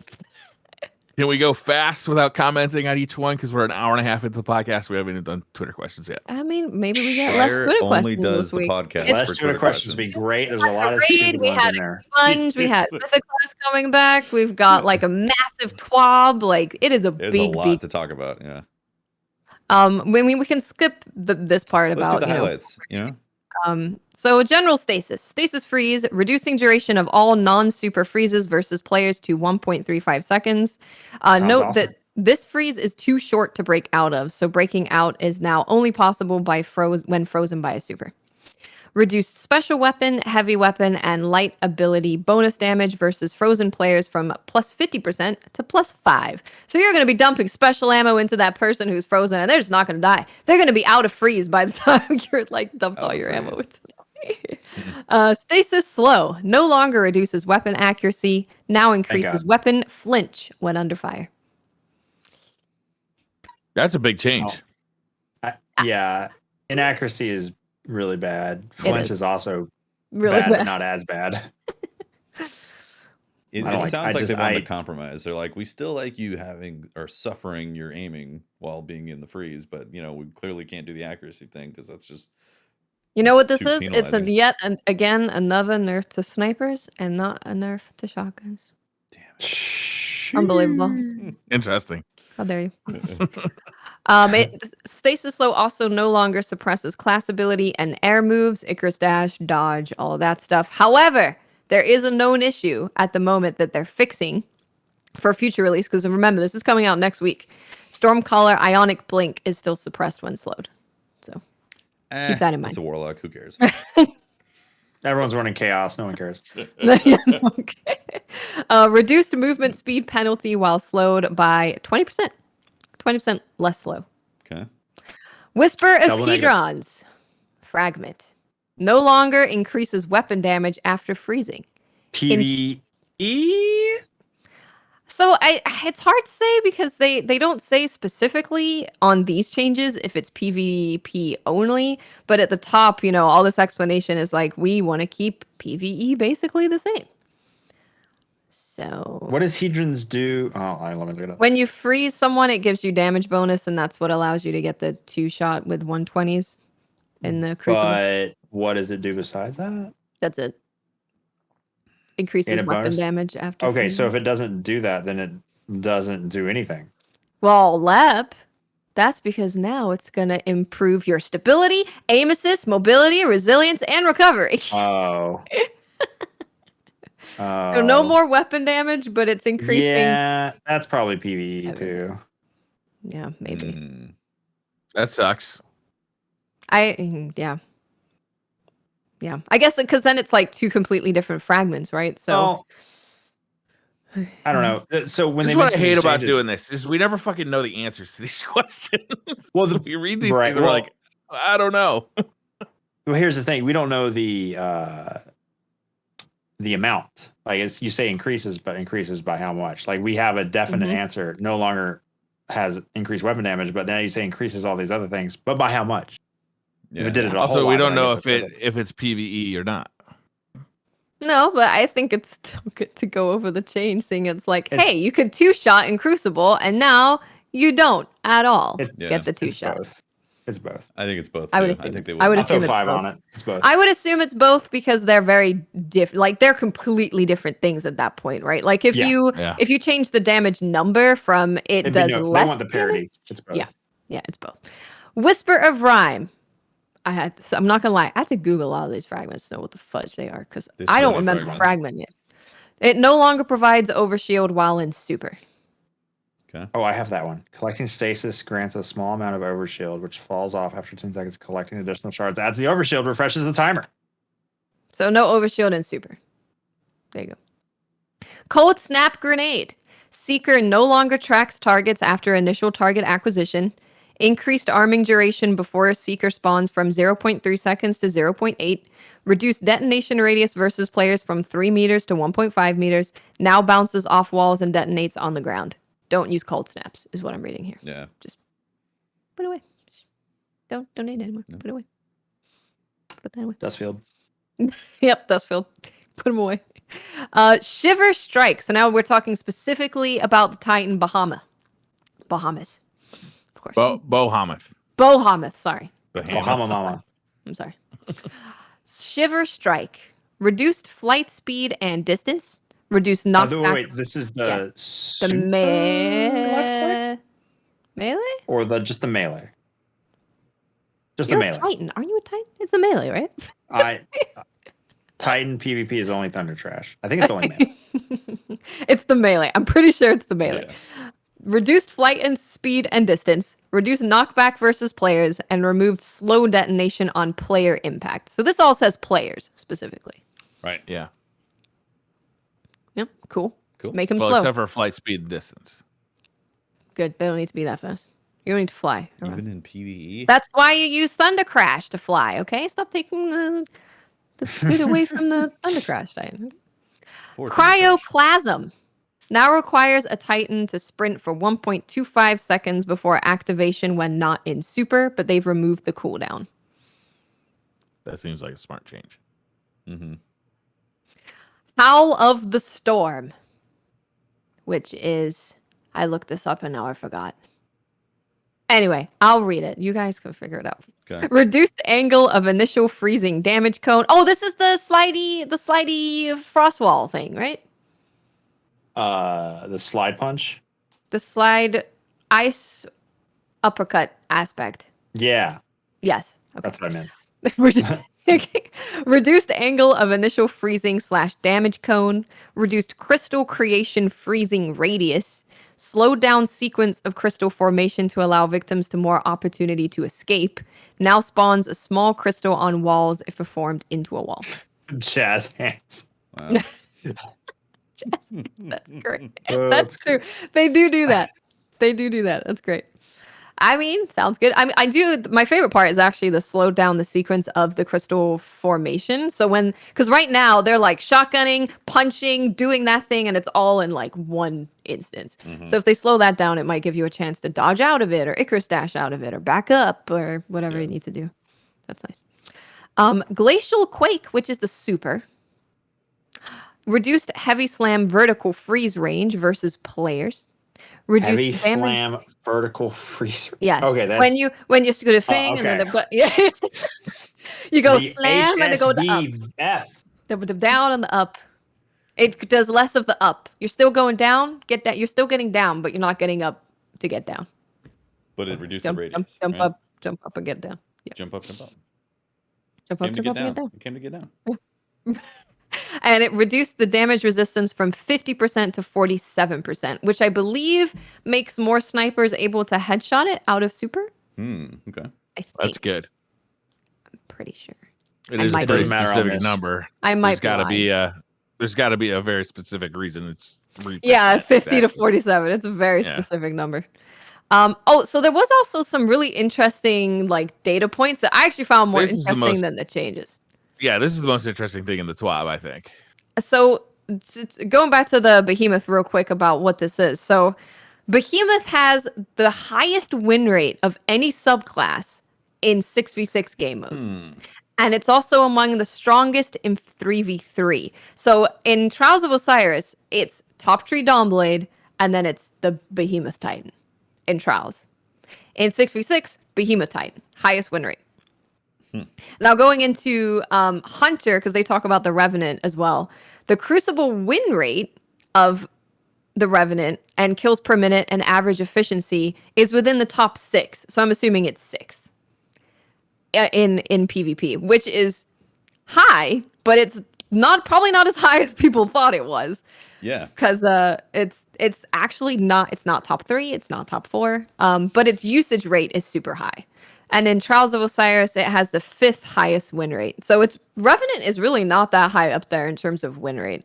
But it's picked by 36% of all Trials players.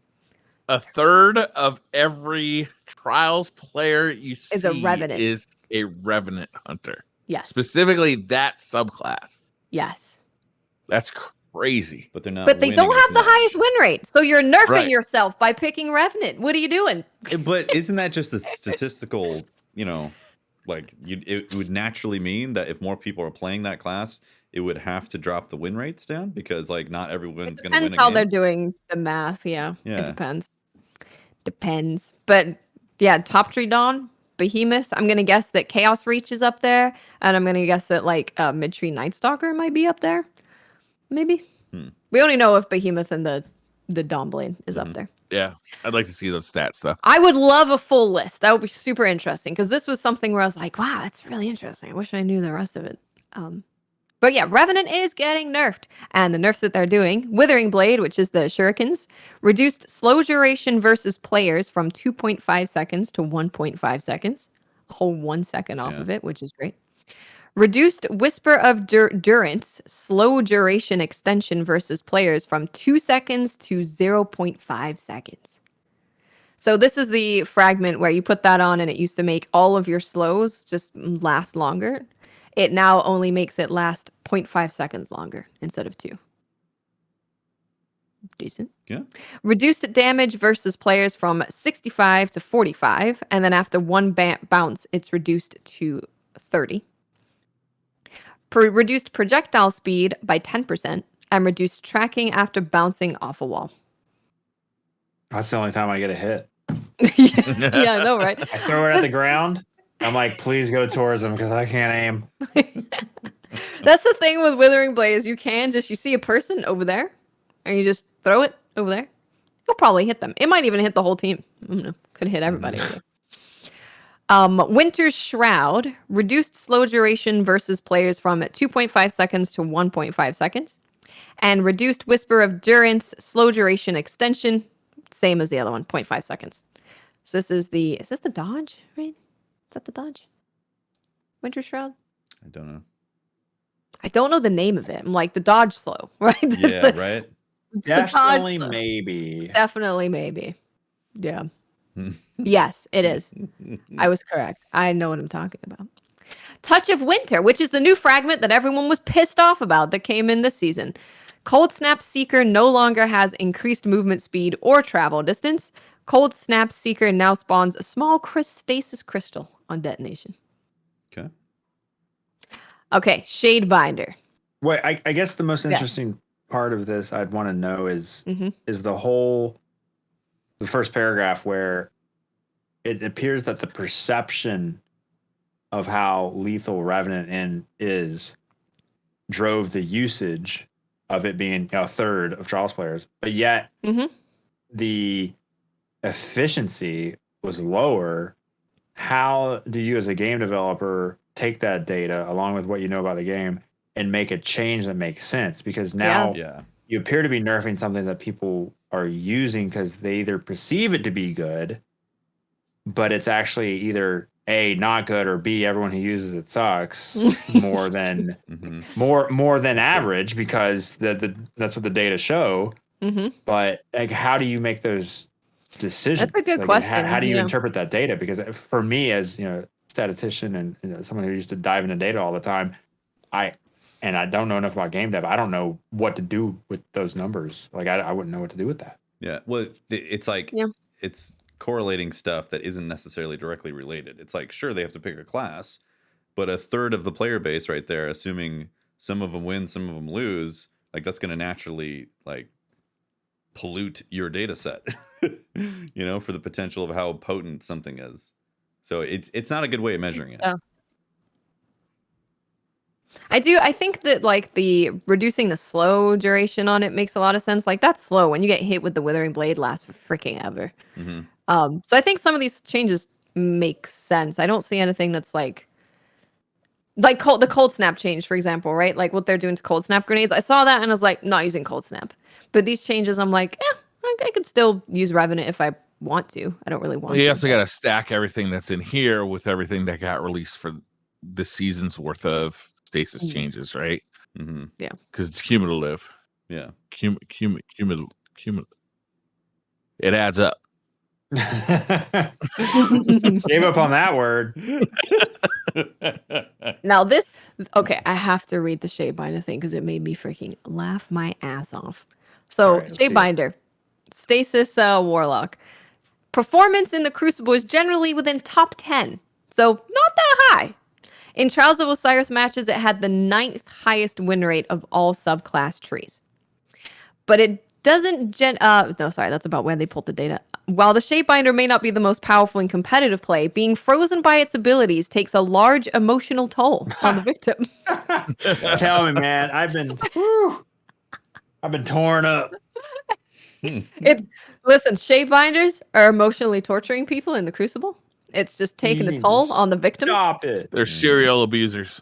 And I bet it's because at this point in Stasis, there's not a whole lot of abilities that can just, you do one ability and it freezes you. With Warlock, you can run double melee, and that melee freezes you. Their super freezes you. Their rift freezes you. So I think there's probably, that's why they're like, playing against them takes an emotional toll on the victim because they are just freezing you nonstop. Whereas the others, they're slowing you. They're, whatever. Yeah. Even though I would prefer it. I would prefer it to frozen. There's that one Twitter clip of I can't remember who it was, but they overrated if you're the froze 5 times in a row. Yeah, freeze. It was on Endless Veil trials. Melee. Freeze, freeze, freeze, freeze, freeze, freeze. Totally bullying them. Probably uninstalled.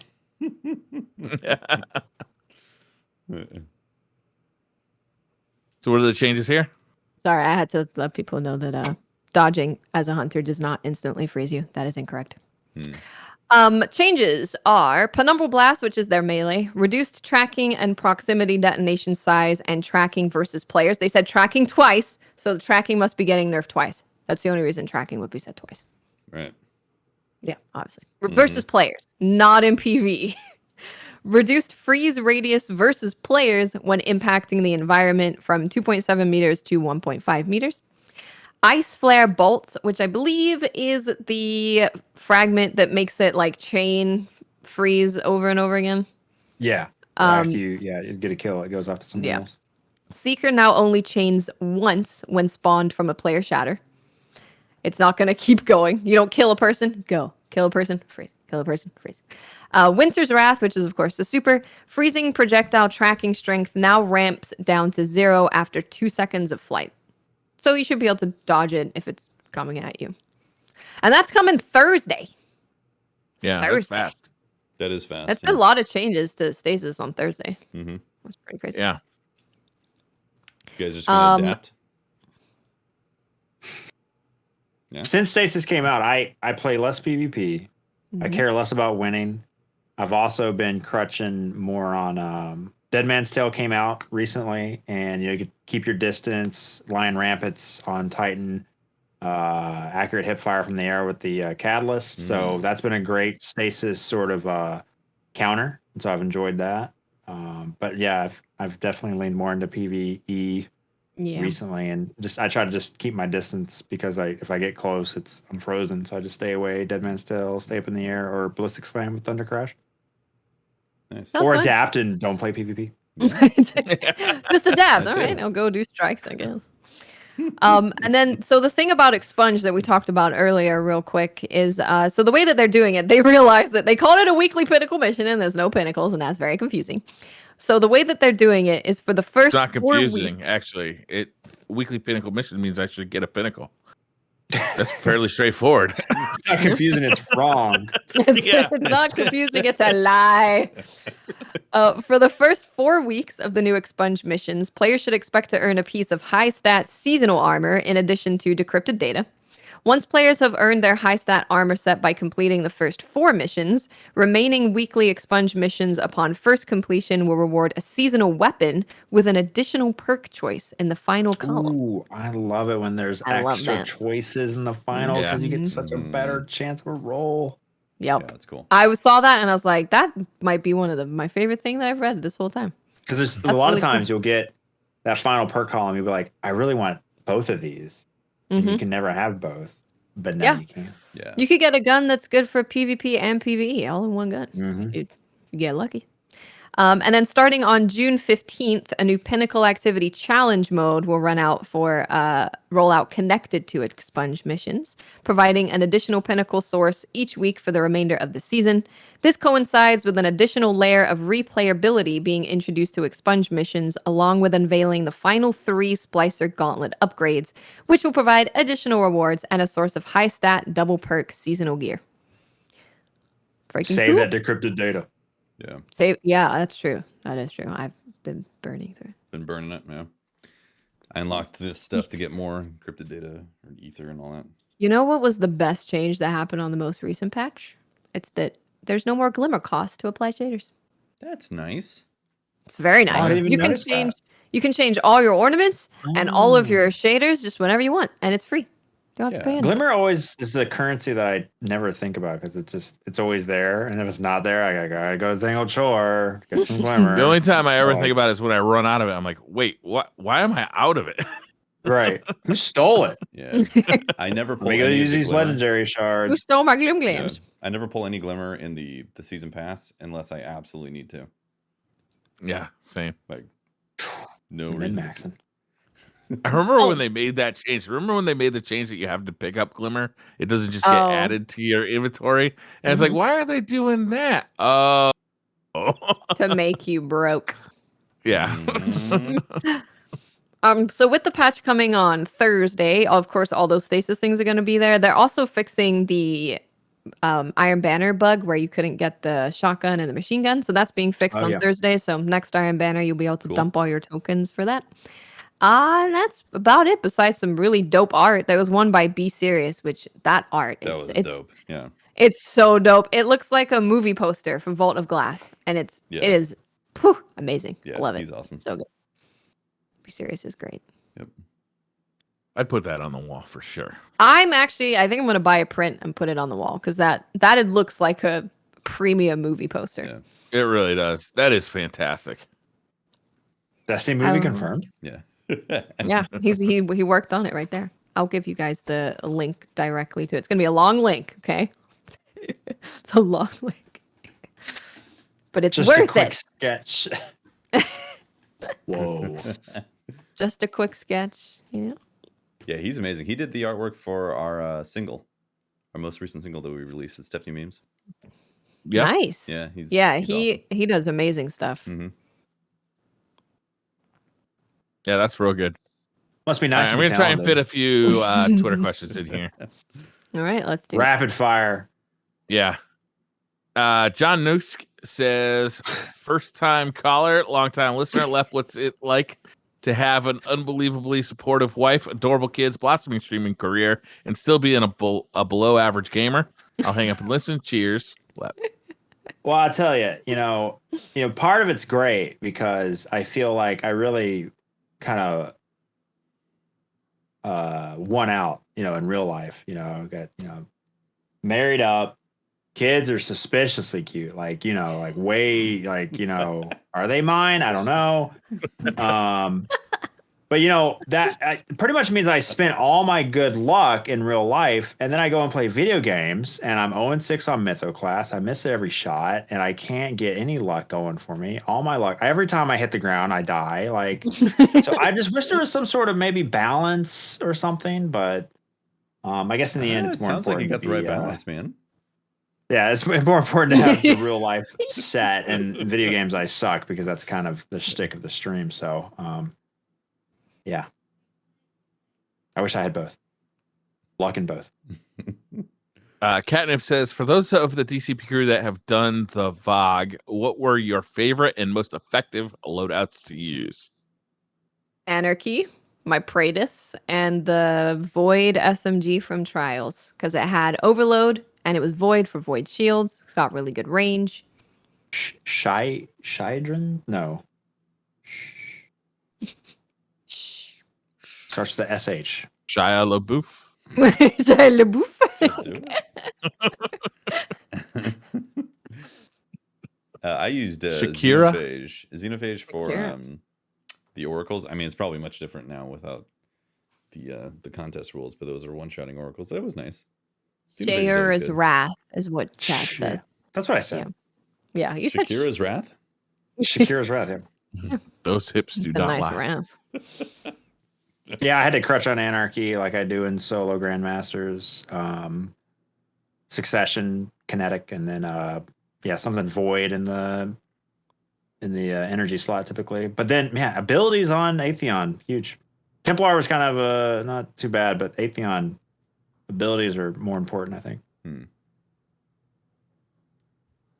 William James Corwin says, I've been watching, this is for Leopard. I've been watching for a while, and I've always liked how your stream is such a chill place to hang out in. Was that your goal when you started to stream, or was that a thing that just came naturally? It's suspiciously nice. Well, I mean, I'm not good at any game I play. Like, naturally, I'm not good at stuff. I'm really persistent. Like, if you see me do solo Grandmasters, it takes me, 50 tries minimum. So what do I have left? I have, it's not the gameplay you're there for. It's got to be, just conversations, interaction, memes.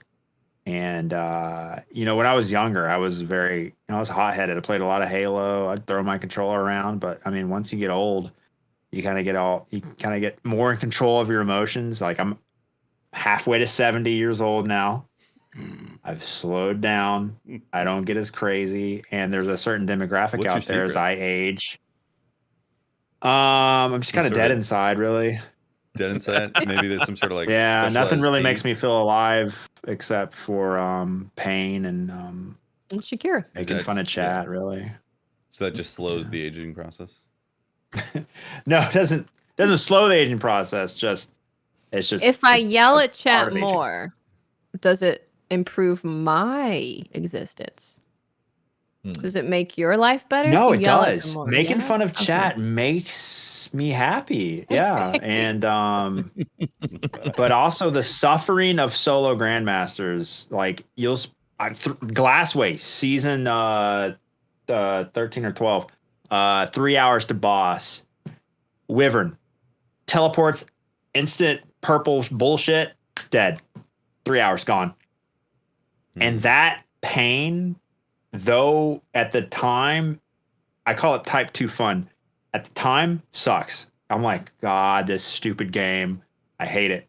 But then, like, a day later, I'm like, God, it was so funny when I spent 3 hours in that strike and I died and lost all my progress. It was great. I loved it. That's just kind of the person I am. I don't know why. I'm not good. I'm just persistent. I want to beat something, and when I set to it, that's just what I'm going to do. I'm just going to beat it. I don't care how long it takes. You got the tenacity to see it through. I want to give a shout out to chat that thanks to Falcon, that clip is posted in chat of Lep keeping it cool. Nice. Keeping it real cool. Keeping one hand on the panhandle. Q says, Yep, that's just it. a question That's from it right a there. generally new person to Destiny. Why do so many people hate Gambit? At least it's not Halo 5 Guardian Warzone. Gambit hate. Gambit. In all seriousness, Gambit hate happens because of the meta. people start getting killed by a certain weapon, whether it's started with Queenbreaker's bow, then it went to Truth, and then obviously And Xenophage is Sleeper disgusting. Stimulant. Izanagi's, like there's a whole list Imagine of things. you were in 6s. No, imagine you're in trials. You kill a guy in the second round, the first guy, and he drops heavy. But the other guy killed, you didn't get heavy. Now you have this stupid advantage because of purely based on RNG, and now you can dominate and steamroll. Yep. Yeah, If you played a lot of Gambit, you can kind of mitigate that a little bit. You got the new the gauntlets that give you heavy all the time. You know, back in the day, everyone had Rude the Wings. Hive, Fallen, and Taken armaments all the time. So you get heavy. Everyone had heavy all the time, but heavy really, it just throws it. Yeah, it skews it majorly, and so it's a mixture of meta and the fact that the ammo is RNG, because like you can play with the mods on, and then just for whatever reason you won't get any drops because that's how the game is dealing it to you. And then the next game you're like swimming in it.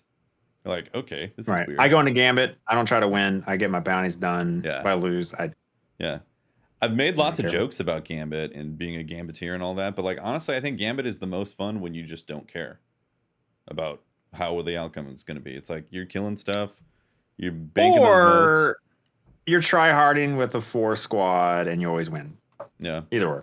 But then that gets boring if you're constantly steamrolling. It's like, should we just keep on stomping people and making them quit this game? Like, I don't know. I feel like that gets boring to me after a while. It does. No, it's watered down. Mm-hmm. It's not interesting to me.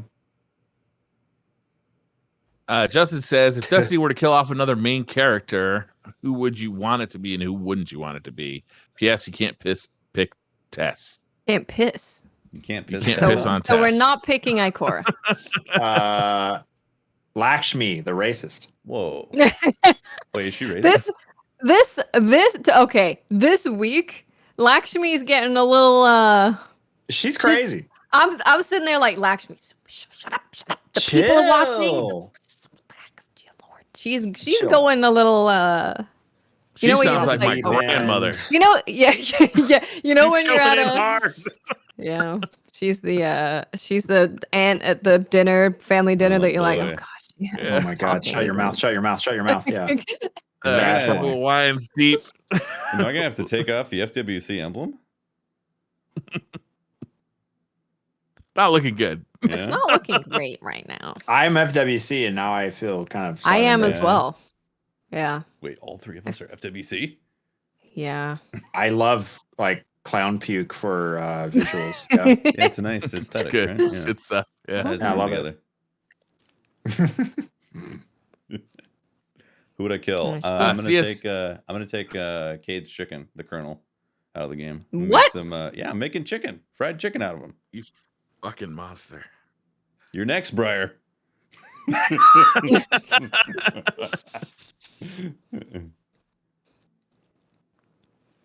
I'm taking out Safala. I'm sick of that cop always telling me what to do.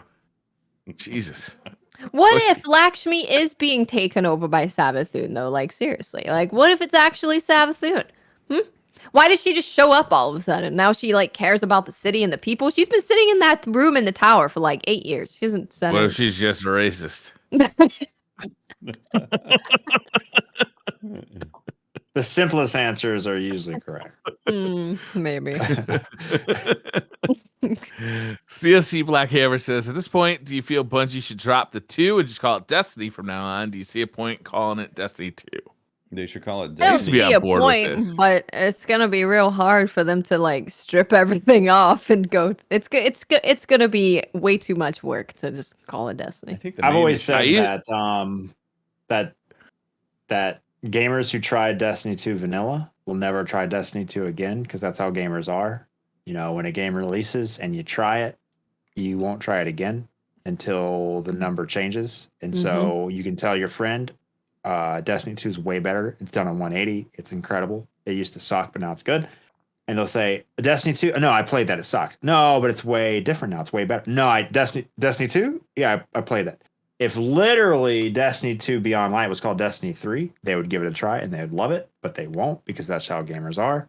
And there is something to be said about what an IP is called up front instead of having a DLC. Just drop the number, maybe call it World of Destiny. Just change the name of the IP, keep the game the same. None of the gamers who never play Destiny realize that it's really just an expansion. But if you change the IP, you could get a lot of new people to show up, even though it's free to play. People literally will not play Destiny 2, even though it's free to play, because they already played Destiny 2 vanilla. Yeah. You could call it, like the World of Destiny or something like that. Going to Destiny would be tough because, when people are typing in Amazon, it's like Destiny, and then it's like this thing that's comes confusing. up, and then You'd have to give it something else. Yeah, Yeah. there's way too much similarities to the previous Destiny that is going to cause an issue for them to drop the two. It's got to be Destiny Forever or Destiny Final or some crap like that. Also, we know that there's like this other PvP project in the works. We think that's going to be in the Destiny universe, right? That's We don't know. rumors. That's rumors. That's the rumor. And it's not. We know that we're not expecting Destiny 3 anytime soon, but that's not necessarily never going to happen. Yeah. No, I'm pretty sure they said that's never going to happen. They hinted it was never going to happen. Not until after, or it wouldn't happen at least until after.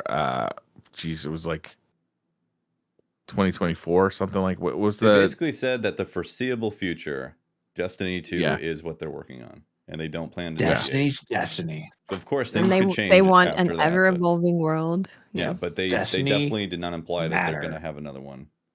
No, they did not. But that doesn't mean it's never going to happen. Destiny 0. Kessler, I like that. Kessler 23632 says, I feel like I'm missing something with the ornaments. Is there a way to apply an ornament to all armor? It seems like having to apply the ornament again after swapping the armor negates the usefulness of transmog. I wish I could pick 5 ornaments and change all my armor.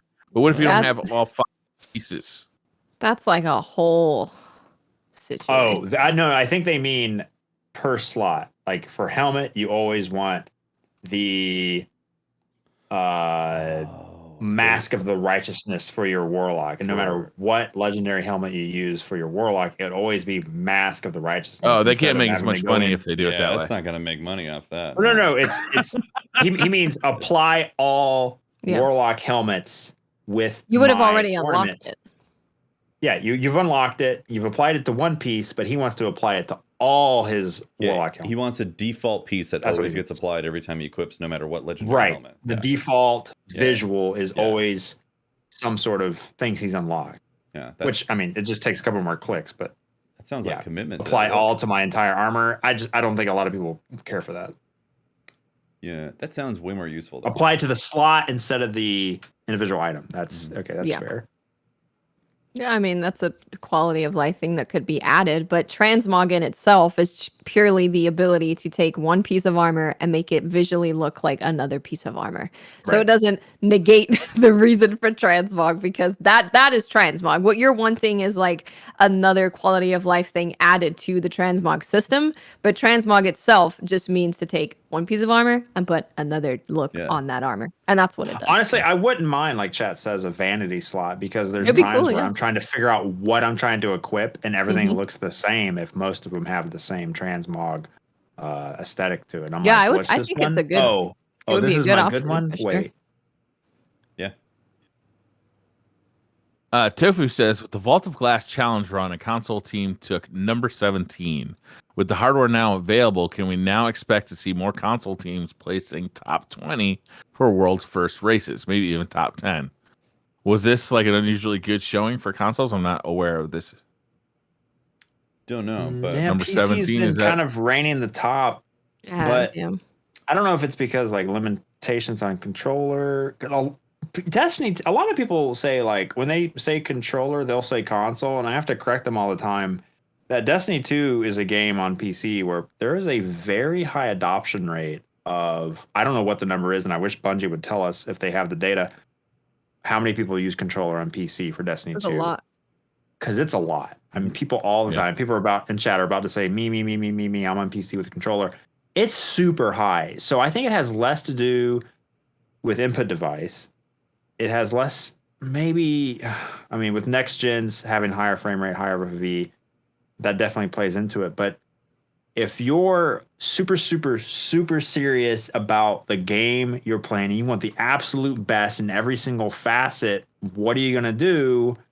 You're going to get the best. And the very best is the latest and greatest 3080 Ti, crazy Core i9, 500 frames per second, and you're going to go all out if you really are super, super serious. And that's not to say like consoles or casuals. It's just that's how the numbers work out. And so you have your super serious players on PC. Yeah, they tend to that gravitate skews towards that data. platform. Yeah, They do. Yeah. Skews the data.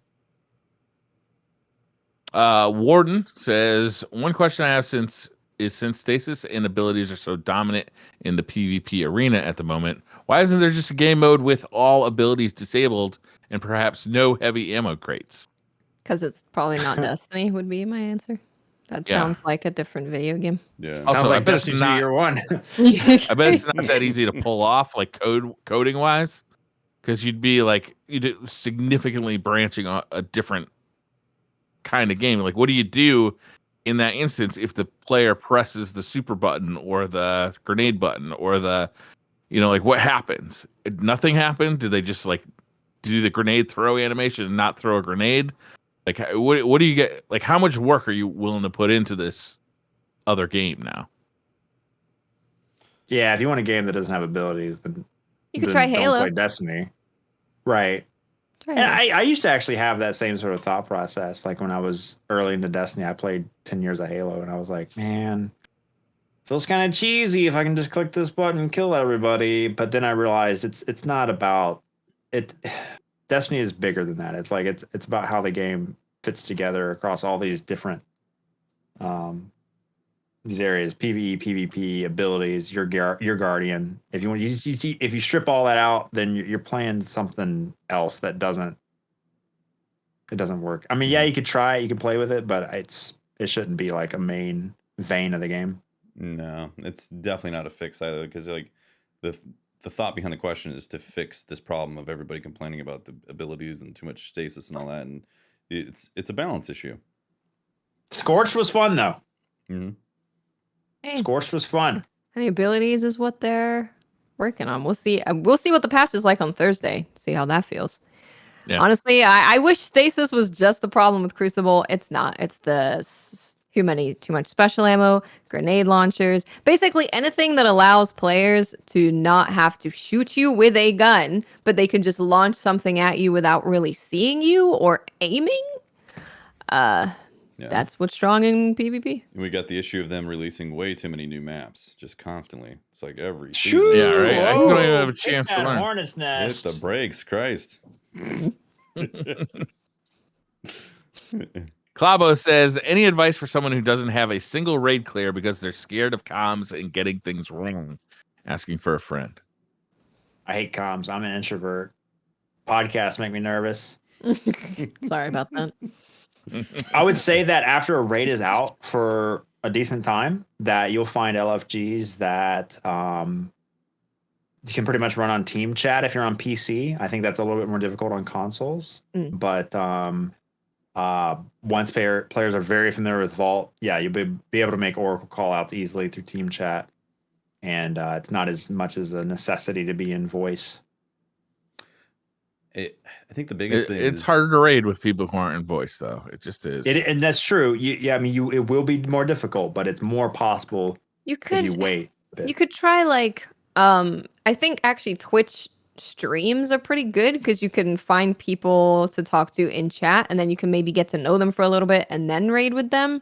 Or joining Discords can be really good for that as well. Like we have a lot of people in our community who run raids, and there's a ton of people who are super introverted, and they've been able to raid now because it's just, it's homies hanging out, and it's like, hey, if you want to do the raid, you can come along.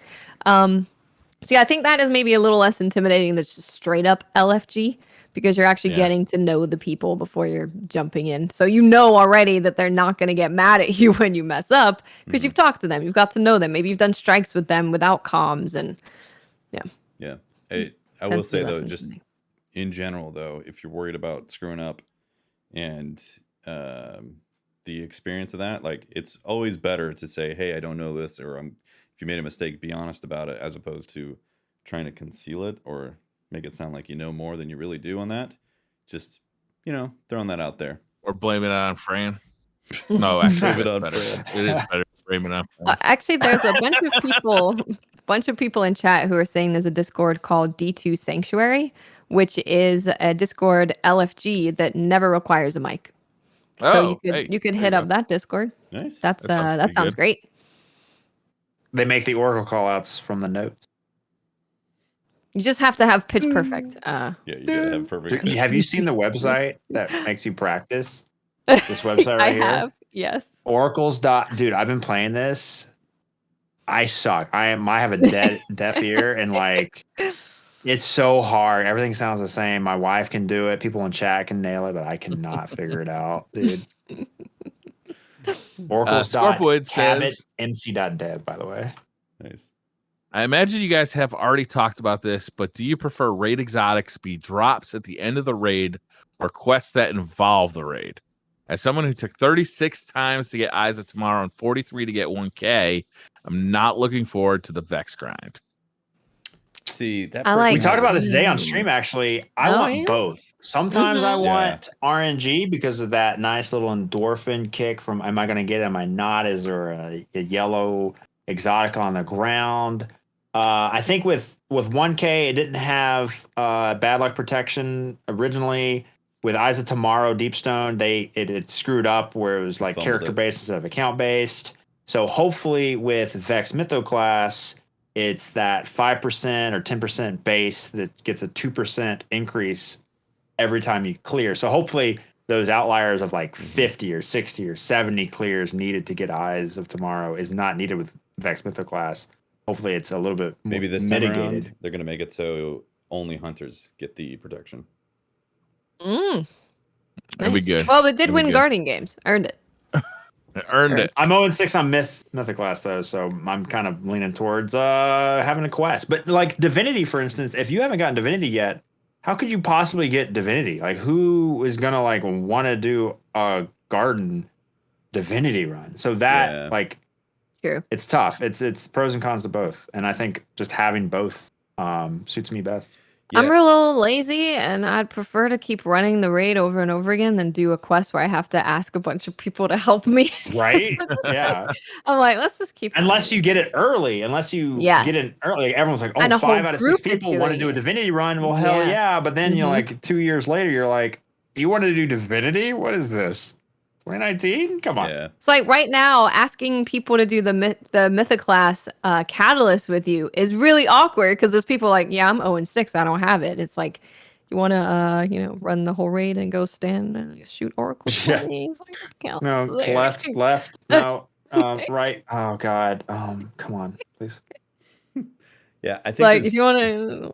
I think there's pros and cons to it. You guys are absolutely all right. But if they do mission stuff, I really, just like you were talking about, I think they need to like future-proof it so it doesn't require a full team of people who are like, I don't want to do that again because I've already done it.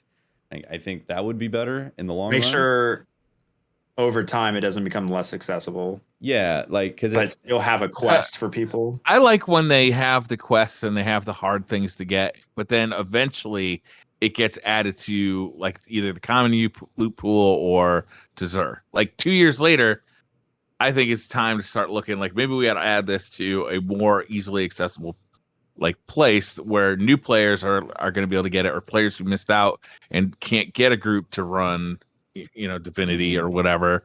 Like, I think it's okay to move these things into more common or more easily accessible loot pools. That being said, I think the stories are more interesting of people saying, man, I went 0 for 46, and then on the 47th run, I got it. And I was so happy that I finally got it, and I was so angry at the same time, but then happy. It's like, I think they create more interesting stories in general. It's like when you got your Galahorn type of thing. Right. Mm-hmm. Eng Bangarang says, with the tower from Destiny 1 being rebuilt, what is one change you guys would make? Doesn't matter how big or small. Personally, I want to see the speakers, crazy, spiny circles, have a turbo mode that launches you.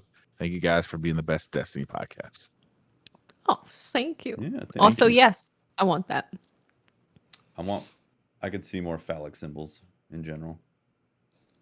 Dicks, Phallic. definitely. Phallic. Yeah. Dicks. Yeah. Just ornate phallic things sprinkled around the Penises. courtyard. Penises. Yeah. I like how It's- Dusty's like phallic. You know, is it phallic? He's Trying dicks. to Yeah. make it more sophisticated than just saying I want a bunch Make of it dicks. so that the fan on top of the postmaster is how you get to orbit. Yep, dicks. I like it. A fan of dicks. Got it. Noted. Write it down. Make it happen. I would like an elevator that goes down to the city so you can walk around in the last city. Now that's a great that would be idea. cool. That is cool. Go hang out with the common folk, you know? It's like, how you Yeah, doing? Get some Common ramen. folk. You go down there, you eat some ramen, and then you get like a boost of your energy and stuff, and go out and kill things in a strike. Yeah, like Monster Hunter. Global Pandemic says, if Bungie made a Netflix-style live-action series, who should the main hero and villain be for season 1? Crota. Crota should be the main villain for season 1. Yeah, Oh, Sets Oryx. up season 2 with Oryx. because you can't have the darkness. Who's the bad guy in Vanilla D1? The darkness. The- Like the black. The darkness, yeah. It was The Garden of Evil. It was the yeah, Atheon. the He was the bad Art of- guy. it was before the Vogue. Before Vogue, it was the gate The heart. Gatekeeper. The black heart. The heart, yeah, Yeah, the the Heart of the three Black Garden. Heart. the heart thing. Yeah, that's not Yeah, really they had three of a those good enemy. The- ancient just like The a Gatekeeper? blob. minotaurs. Yeah, like we said, it was the dark it was blob. the heart of darkness. Yeah, it was that's the not blob. a good enemy. The blob. Yeah, Crota. Crota's the way to go. Yeah, I'll have to agree, even though it was the DLC that came out later, but it's not really a blob is not a good villain. Crota is an Yeah. excellent villain. yeah. Yeah. Atheon's up there. Mm-hmm. It had nothing to do with the main story. Who even is Atheon? Yeah. And what's he even doing? Oh, what Atheon about- would be a good like mid-season boss. No, I got to figure it out. It's Randall the Vandal. That's the first boss. Randall the Vandal. Or Yeah, you that gotta like warm them up. You can't go straight to raid bosses. You Right. gotta start or with- that ogre. That Yellow- ogre that yellow was in bar. Cosmodrome that you came upon. He's pretty cool. Oh yeah. Yeah. Oh, and Skywatch or whatever. Yeah. What about that guy? He's just chilling in a cave. That guy. Okay, real life question from Ringo the Dingo. He says, if your significant other allowed you to order only either the raid ring or the raid jacket, which one would you choose? Ring. Also, cannibalism is anti-evolutionary. No species survives if they eat each other. Stop eating Briar. Thank you, Ringo the Dingo. We survive if we eat one. Yeah. We're not eating everyone. We're From a eating Brian. plane That's crash. one. Come Yeah. on. It's like If we crack eat- cocaine. Once What you about eat those- one, Wait, no, it's no. like Pringles. What, no, Once no, you pop, what, you can't stop. Brian, what about those humans who did actually crash and they had to eat each other to survive? They're alive today because they ate people. So this is incorrect. And they cry themselves to sleep every night. And I'm sure they feel great about it. I'm gonna go with the ring. I say the ring think just the ring because I is cool. have so many jackets, and I do think the ring is really, really cool. I'm not going to wear either one of them, to be honest with you. Not even once. But the ring is kind of neat. Sonic NG23 says, what Destiny gun would you bring to Resident Evil 8 for a playthrough? Only one, and ammo is still limited. Also can't pick Icebreaker or Invective. Man. Fourth Horseman. See, I'm I just sure feel you like blast through Good everything. one. I feel like all the text Yeah. mechanical weapons really work. Dead Man's Tale, Last Word, like all of them feel like they could technically be in a Resident Evil. I think anything Word with would be good. Firefly would be really handy against zombies. Okay, yeah. Anarchy all day. Mm. That's true. Just You set just- two bolts up on the ground. Zip I zap. like it. Yeah. I don't like Trinity Syria games though, Ghoul. so I never played Trinity Resident Ghoul Evil. would be good. Oh, Mountaintop. We should bring that in there. Ban it in 2 games. Awesomeness says, can we expect any new DCP merch anytime soon? I need more of Ash's amazing artwork on my wall. It's a good Would question. love to. Yeah. Would Plans love to. potentially. We'll keep you updated. Yeah. Absolutely. We will keep you updated. As soon as we have something, we'll let you know. Colin Burns says, hey, all. Anyone else really glad they didn't pledge to Lakshmi in the space races? Let's move on Well, from this question. This is a dumb Yeah. question. Bad question. Zachary did. Richards I already did. says, For years now, like 7 years. It's been a long time. Zachary Richards says, hello, everyone. I'm going to Zion's National Park for the first time this nice. weekend. I'm curious, nice. what's your favorite national park? I haven't Yosemite. been to any. Yeah, Yosemite's Yosemite's hard to amazing. beat.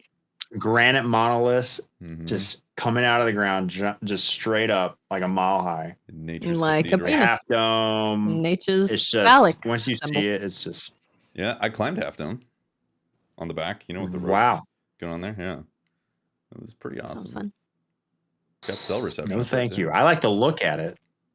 I've not been to Yellowstone. That's next on the list, I think. Yeah, I really want I was to go there to when I was a Yellowstone. kid, and it was amazing. Arches National Park was amazing. Mhm. Yeah, man, they're all amazing. I feel like the most unique is like Bryce. Have you ever been to Bryce Canyon? Like that's the most Bryce Canyon. unique looking. Not necessarily the best for hiking, but like just like it looks like an alien landscape. Yeah. I think it's hard to go wrong with Yellowstone. You get such a variety of different stuff I've there. not been Yellowstone's there. massive. Just Yosemite, Grand Canyon, and some smaller ones.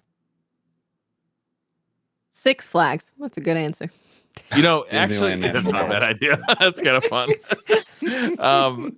You can actually, if you plan it out right, you can do in like a week and a half. You can go from like Yellowstone down to like Arizona and hit like a ton of national Yeah. parks like in that area. And there really are some of the best national parks kind of on that route. So honestly, I'd kind of look into trying to do something like that. But you could spend a week at Yellowstone, no problem. Basically, about like 12 years ago, we did a trip where it started at Great Basin National Park in Nevada, went all the way up to Arches, hitting each national park like Zion, Bryce, Capitol Reef, you know, Arches, and all that. Yeah. And then going down to Grand Canyon, and then stopped over at the Four Corners as well and saw some places like Hove and Weep. It was. I've done Grand pretty Canyon amazing. twice. I'm not that impressed. No, why not? I don't know. It's just it's the Too hype. big? It's so hyped. The traffic Beautiful. was a pain in the ass too. You can see the atmosphere It is in it. pretty. Yeah. Strix says, I'm interested in archery, and this one was for Leopard. He's gone. Duo Shade says, dear DCP crew, banana split or fudge? Oh, okay. Quick one here. There's multiple choice questions. Okay. Real quick. Okay. Duo okay. Shade says, banana split or fudge sundae? Fudge Sunday. Fudge Sunday. Three Stooges or the Marx Brothers? Marx Brothers. I don't know. I'm not really familiar with either of their work. Three Stooges. Yeah. Roller coasters or water slides? Water slides. Roller coaster. Roller coasters. Swedish or shiatsu massage? What's the difference? I have not I don't had know the either. Massages. Yes. Yeah. Yeah. Yes. Sex on the beach or sex in hot tub? Huh. Beach. Hot tub. Too much sand. Hot tubs Yeah. are disgusting. What if it's my hot Ideally, tub? it's not a public hot Are you tub, going right? to stream it? Maybe. Can you get away with sex in a hot tub if it's in the hot tub category? Mm-hmm. I I think mean- so. There's a whole category just for hot tubs. Maybe. We're good. That's where I found the otters. So it's my happy place. True. All right. Fart in a full Five. elevator or belch in a library? 4 beer and a water. I definitely had to go. I'm gonna go with. What are we farting in a what now? A full elevator or belch in a library? Library. Yeah. An Library. elevator is a very close space. Not gotta I'm have going to high fart in volume. that library, and then I'm going to look you in the eyes. See, no, this is exactly why I wouldn't do the elevator thing. Buttbeard says, what's going to be your go-to streaming story, which you'll tell when you're chilling in the old folks' home? Go-to streaming story. Anybody got a go-to streaming story? There's so many cool moments. Yeah. Probably like when we were raising money for GCX, and Pope was reading off the $100, and he ate the That was Taco fun. Bell, and it was just there was stuff all over the place. That was a really, really awesome charity stream. It wasn't That that Charity stream- streams are always like I never forget them. Yeah. Yeah. They're always amazing. And then it's like, yeah, we raised $100,000 for St. Jude, which is absurd and insane. Yeah. So that's a really, really cool story. Yeah, I loved it. It's really tough to beat charity streams. Last year, I shaved the top of my head like Friar Tuck, put on monk robes, went outside, ran up and down the neighborhood sidewalk with a drone, neighbors peeking out the windows, seeing that weird guy. Yeah, I'll never forget it. I bet. Have you we interviewed raised money your for the neighbors about what they think about your shenanigans? There's a couple I'm like, yeah, I do this thing where I have like this online radio show Right. with video games. 'Cause That's I try when to you're in break it down for Florida. them. That's how you know you're in Florida, when you have to describe streaming as a radio Oh, yeah. show. You can't just say, like a live stream Twitch. If I say live stream Twitch, they'll be like, Say, I'm What? definitely not doing porn, but it is online, and people are Right. watching me. There is People a are starting to get case. it more often though. Like when I sure. first started YouTube and Twitch, like people would just look at me with a blank face. Now when I say it, a lot of people are like, "Oh no shit, I got a cousin who does that, or I got a buddy who does that." Yeah, Like, that's definitely more, but there's some that's pretty geriatric here, so I've got to Yeah. go radio. I can say the word Radio. podcast, but I gotta watch the reaction to see what they think about the word podcast. But usually I just say like online radio show. Mohegan 9 says, "What kind of flavor of ice cream are you?" Pineapple pizza. Ooh, nice. Yeah, I'm definitely pineapple pizza. Peanut butter. I'm a pineapple, just in general. I'm gonna go with mint chocolate chip. You're a mint.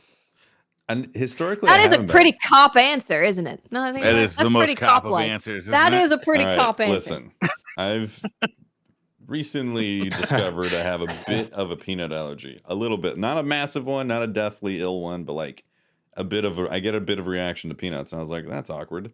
And peanut butter and fudge, or basically Reese's peanut butter cup type of ice cream, was my favorite. So I can't really have it anymore unless I want to suffer the consequences. So Memes' favorite is mint chocolate chip, and you know what? Mint chocolate chip's pretty good. Oh, So sexual. it's sexual, yes. Makes sense. Got it. Sergio says, DCP and Leopard, what is the bucket list item you have yet to do? See the Aurora Borealis is one of mine. I would love On to the do list? that. Man, I would love to.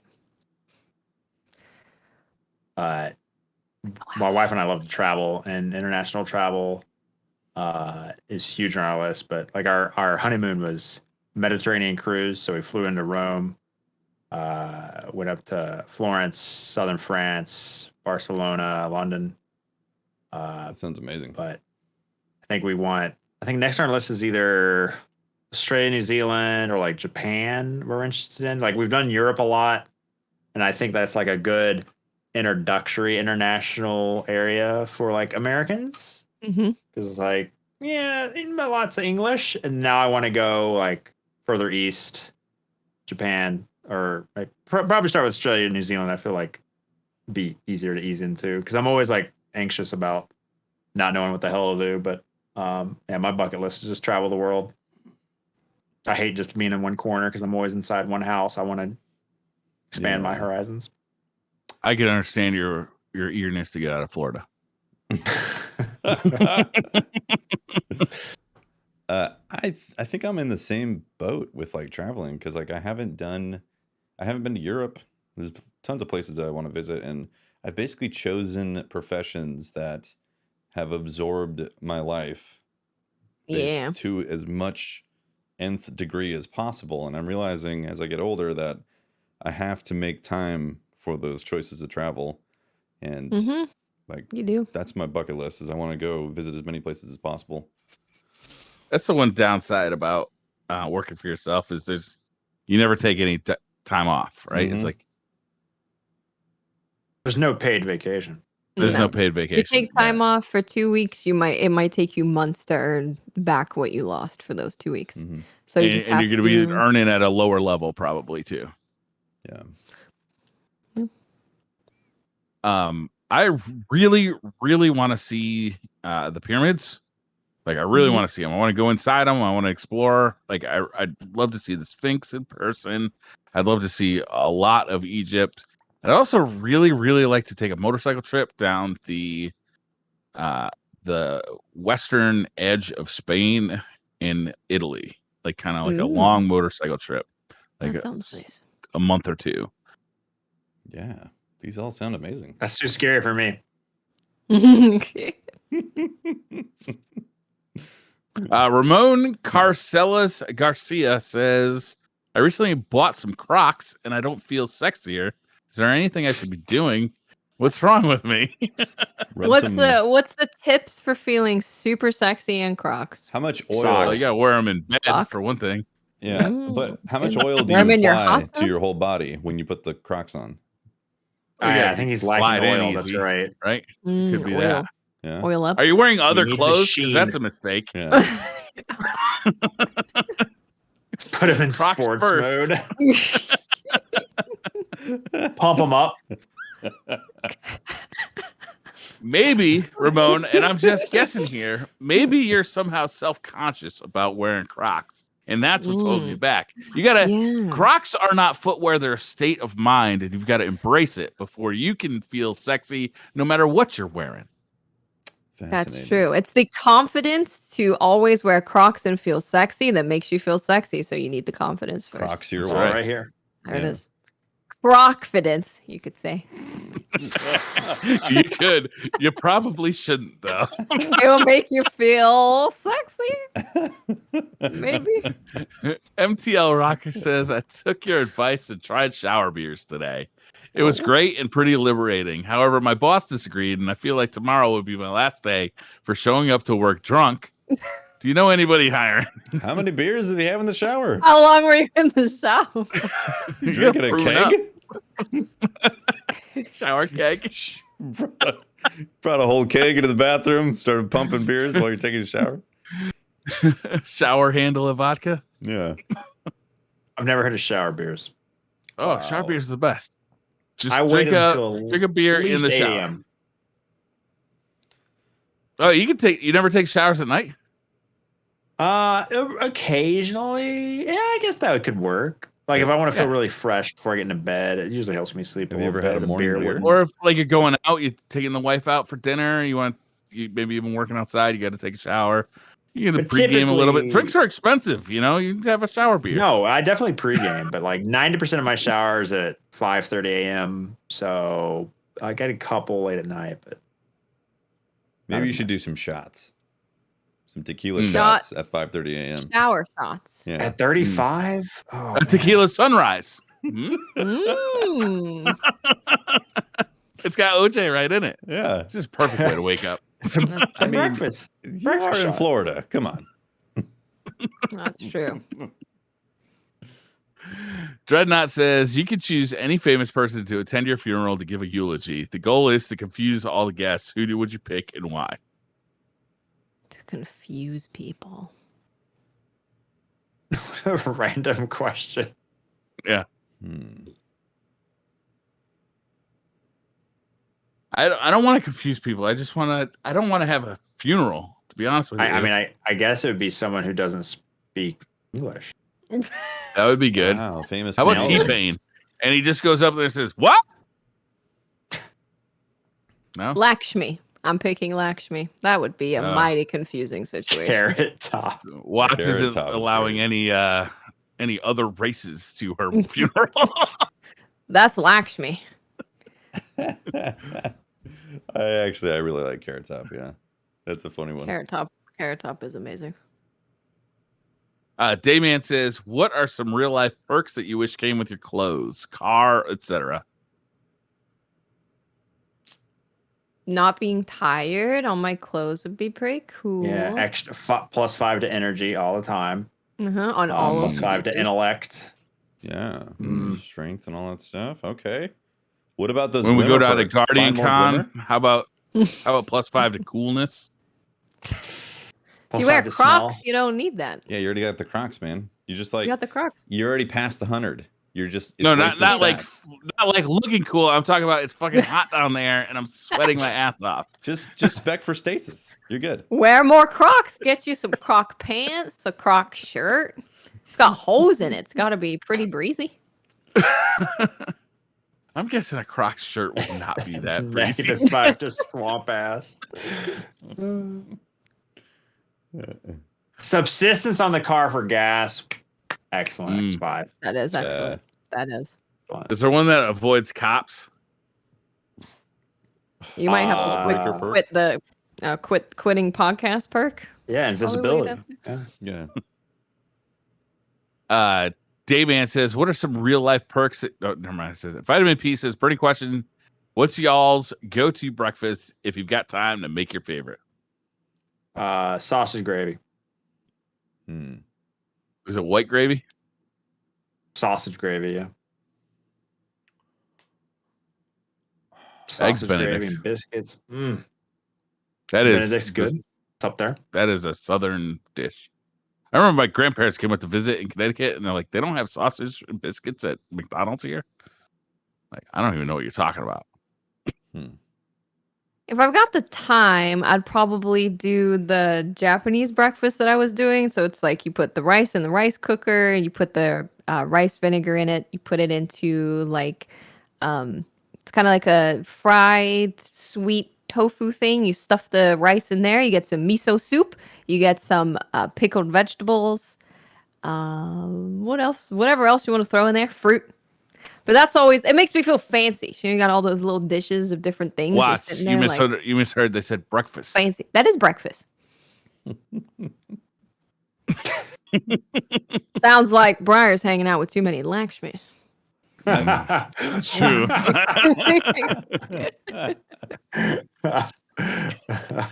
Mr. Goodbye says, "How do I survive a 15-hour car trip on no sleep when I haven't packed yet and leave in 12 hours?" You could go to sleep now. Yeah, because you can get at least, There's nothing that you can pack that you can't buy. Just forget packing. Just go to bed. Get what you need when you need it. Yeah. Just go to bed. 15 hours after no sleep, that's not a good way to go. Just go to bed. Although with road trips, I always make sure I prefer to drive at night, less traffic, no sun to, make your eyes tired. You have to worry about sleep, but coffee, empty roads, way better. Nighttime driving, way better than 120 miles driving. an hour down the interstate. You could speed a little bit if you so choose. It's safer to speed at night. What about an Except animal? for the deer. Yeah, Unless I was gonna they're the say with a deer. You have to worry about the animals, yeah. But I mean, if you're going to hit them at 70, hit them at 90, I mean, Yeah, why not GG. hit him at 120, right? it's a little. Hugo Rune, last question of the night. Hugo Rune says, "Choice for this week." Oh, okay. If the technology became available, would you consider having a rib cage in the skin on your torso replaced with perspex of the exact same dimensions so you can see into your body? I assume perspex is some kind of clear material. The So you can perspex glass, see into your body. What? It would kind of No? gross. Actually, Gross? yes, because it's gross. And also the doctor could just go, "Oh yeah, looks like your funky thing is all funky." Mm. Could I be. hate You that. wouldn't need to give me like an X-ray. You just look aside. What's up? What's Can going on? that be the title of the show? Your fucky thing's all fucky. I feel like if they're at the point You with that have a medical technology, degree. if they already got some sort of bone replacement to Sounds give, pretty fun. scanning technology, I feel like they already got it outside. So, what was the question? To see inside your rib cage. They actually did that Yeah. for cows. There was a dairy or whatever pasture. They replaced the side of a cow with a plexiglass. They could see into the stomach to help test whatever. See into the cow's stomach. Yeah, no thanks. Sounds horrible. I prefer to keep my I- flesh. Good God. fleshy. It'll be cool. I'll walk around. I don't have to wear a shirt because it's like you don't put on weight because there's not skin in there. It's just like glass. So you can't put Just- weight. Can't put weight on Just plexiglass. The fat would still. Plexiglass. There'd No, still, no, you no. know, fat's No. under the skin. I've Do replaced. you want a sunburn inside of you though? Ooh. That's a good question. There's probably something Maybe you can the put on it plexiglass that is stops UV the resistant. sun. Tinted sunglasses. Oh, tinted. Oh, On your when the sun, stomach when I'm window? out go outside, my stomach window goes dark. The transition lenses. So you got Yeah, transition stomach. transition stomach lenses. I don't I'd think buy that's gonna that. work out. This sounds awful. No. I would never want to see into my insides like sounds- that. Sounds wonderful. The only entertaining thing is when I was like, if I drank 2 color Gatorade, see what color they'd make in my stomach. You could already find that out. Just barf. That's Yeah, it. We that's- have that's fun. once again explored the deepest, darkest mysteries of the Destiny universe. We answered all the Yeah. reasons why you should adapt to stasis and get good. Yeah. Adapt. Get you a plexiglass. Yeah. Get Yeah. you a plexiglass so you can see inside your rib cage. Yep. Probably at least +5 to not being frozen. I would Yeah. think. Yeah, I think so. think Well, that's the Just give me episode. +5 to energy. Leopard, thank you very much for coming on. It was a blast. Thanks for having me again. Yeah, This was a lot of fun. always awesome. Where can people find you? Primarily on twitch.tv/leopard, 6:30 a.m. Eastern to 3:30 p.m. Eastern every weekday. Is that sharp? Is it like Is Perfect it are on you time. on time? Practically never late. I'm pretty much like an atomic clock. I mean, you can set your So alarm you're to like- me and never be late for work. You're like I'm just- DCP. You know, we start the show at Yeah, I'm crazy punctual. It's PM. actually nutty, like an atomic clock. Yeah. nice? Hmm. And I like also that. Twitter at Leopard Stealth Awesome. and discord.gg/lep. Cool. Watts, where can people find you? I'm Miss 5000 Watts. You can find me on Twitter, Twitch, and YouTube. Just look for Miss 5000 Watts. And I don't know what I'm doing, to be honest. Not really sure. Samesies. No idea. No idea. Making it up Not as I a go. clue. Briar, where are you going to be buying your next Crocs? Oh, tomorrow. So yesterday I released my newest video. I think it's possibly the best video I've ever made, in which it's part 1 of 2 of the unboxing the loot crate. Nice. Of course, we didn't quite get to the loot crate yet, but I believe we're filming episode 2 tomorrow. I believe we might get to it tomorrow. This is So like it might Alright. be. a multi-phase Maybe not. unboxing. We'll see. I've heard part one in. was good from people. Which probably means it's bad, but hilarious.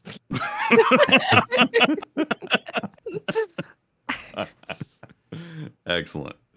Well, I'm Tefty Teft. You can talk to me at Teft on Twitter, and I'm also in the stage of not knowing exactly what I'm doing next and all that. So, you know, it's good to be a little ambiguous, right?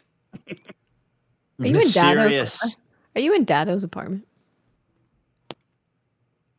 Kinda looks His like that. apartment in L.A. The old apartment in LA. Yeah, nostalgic. Brings back memories. All 30 square foot of it is great. Fantastic.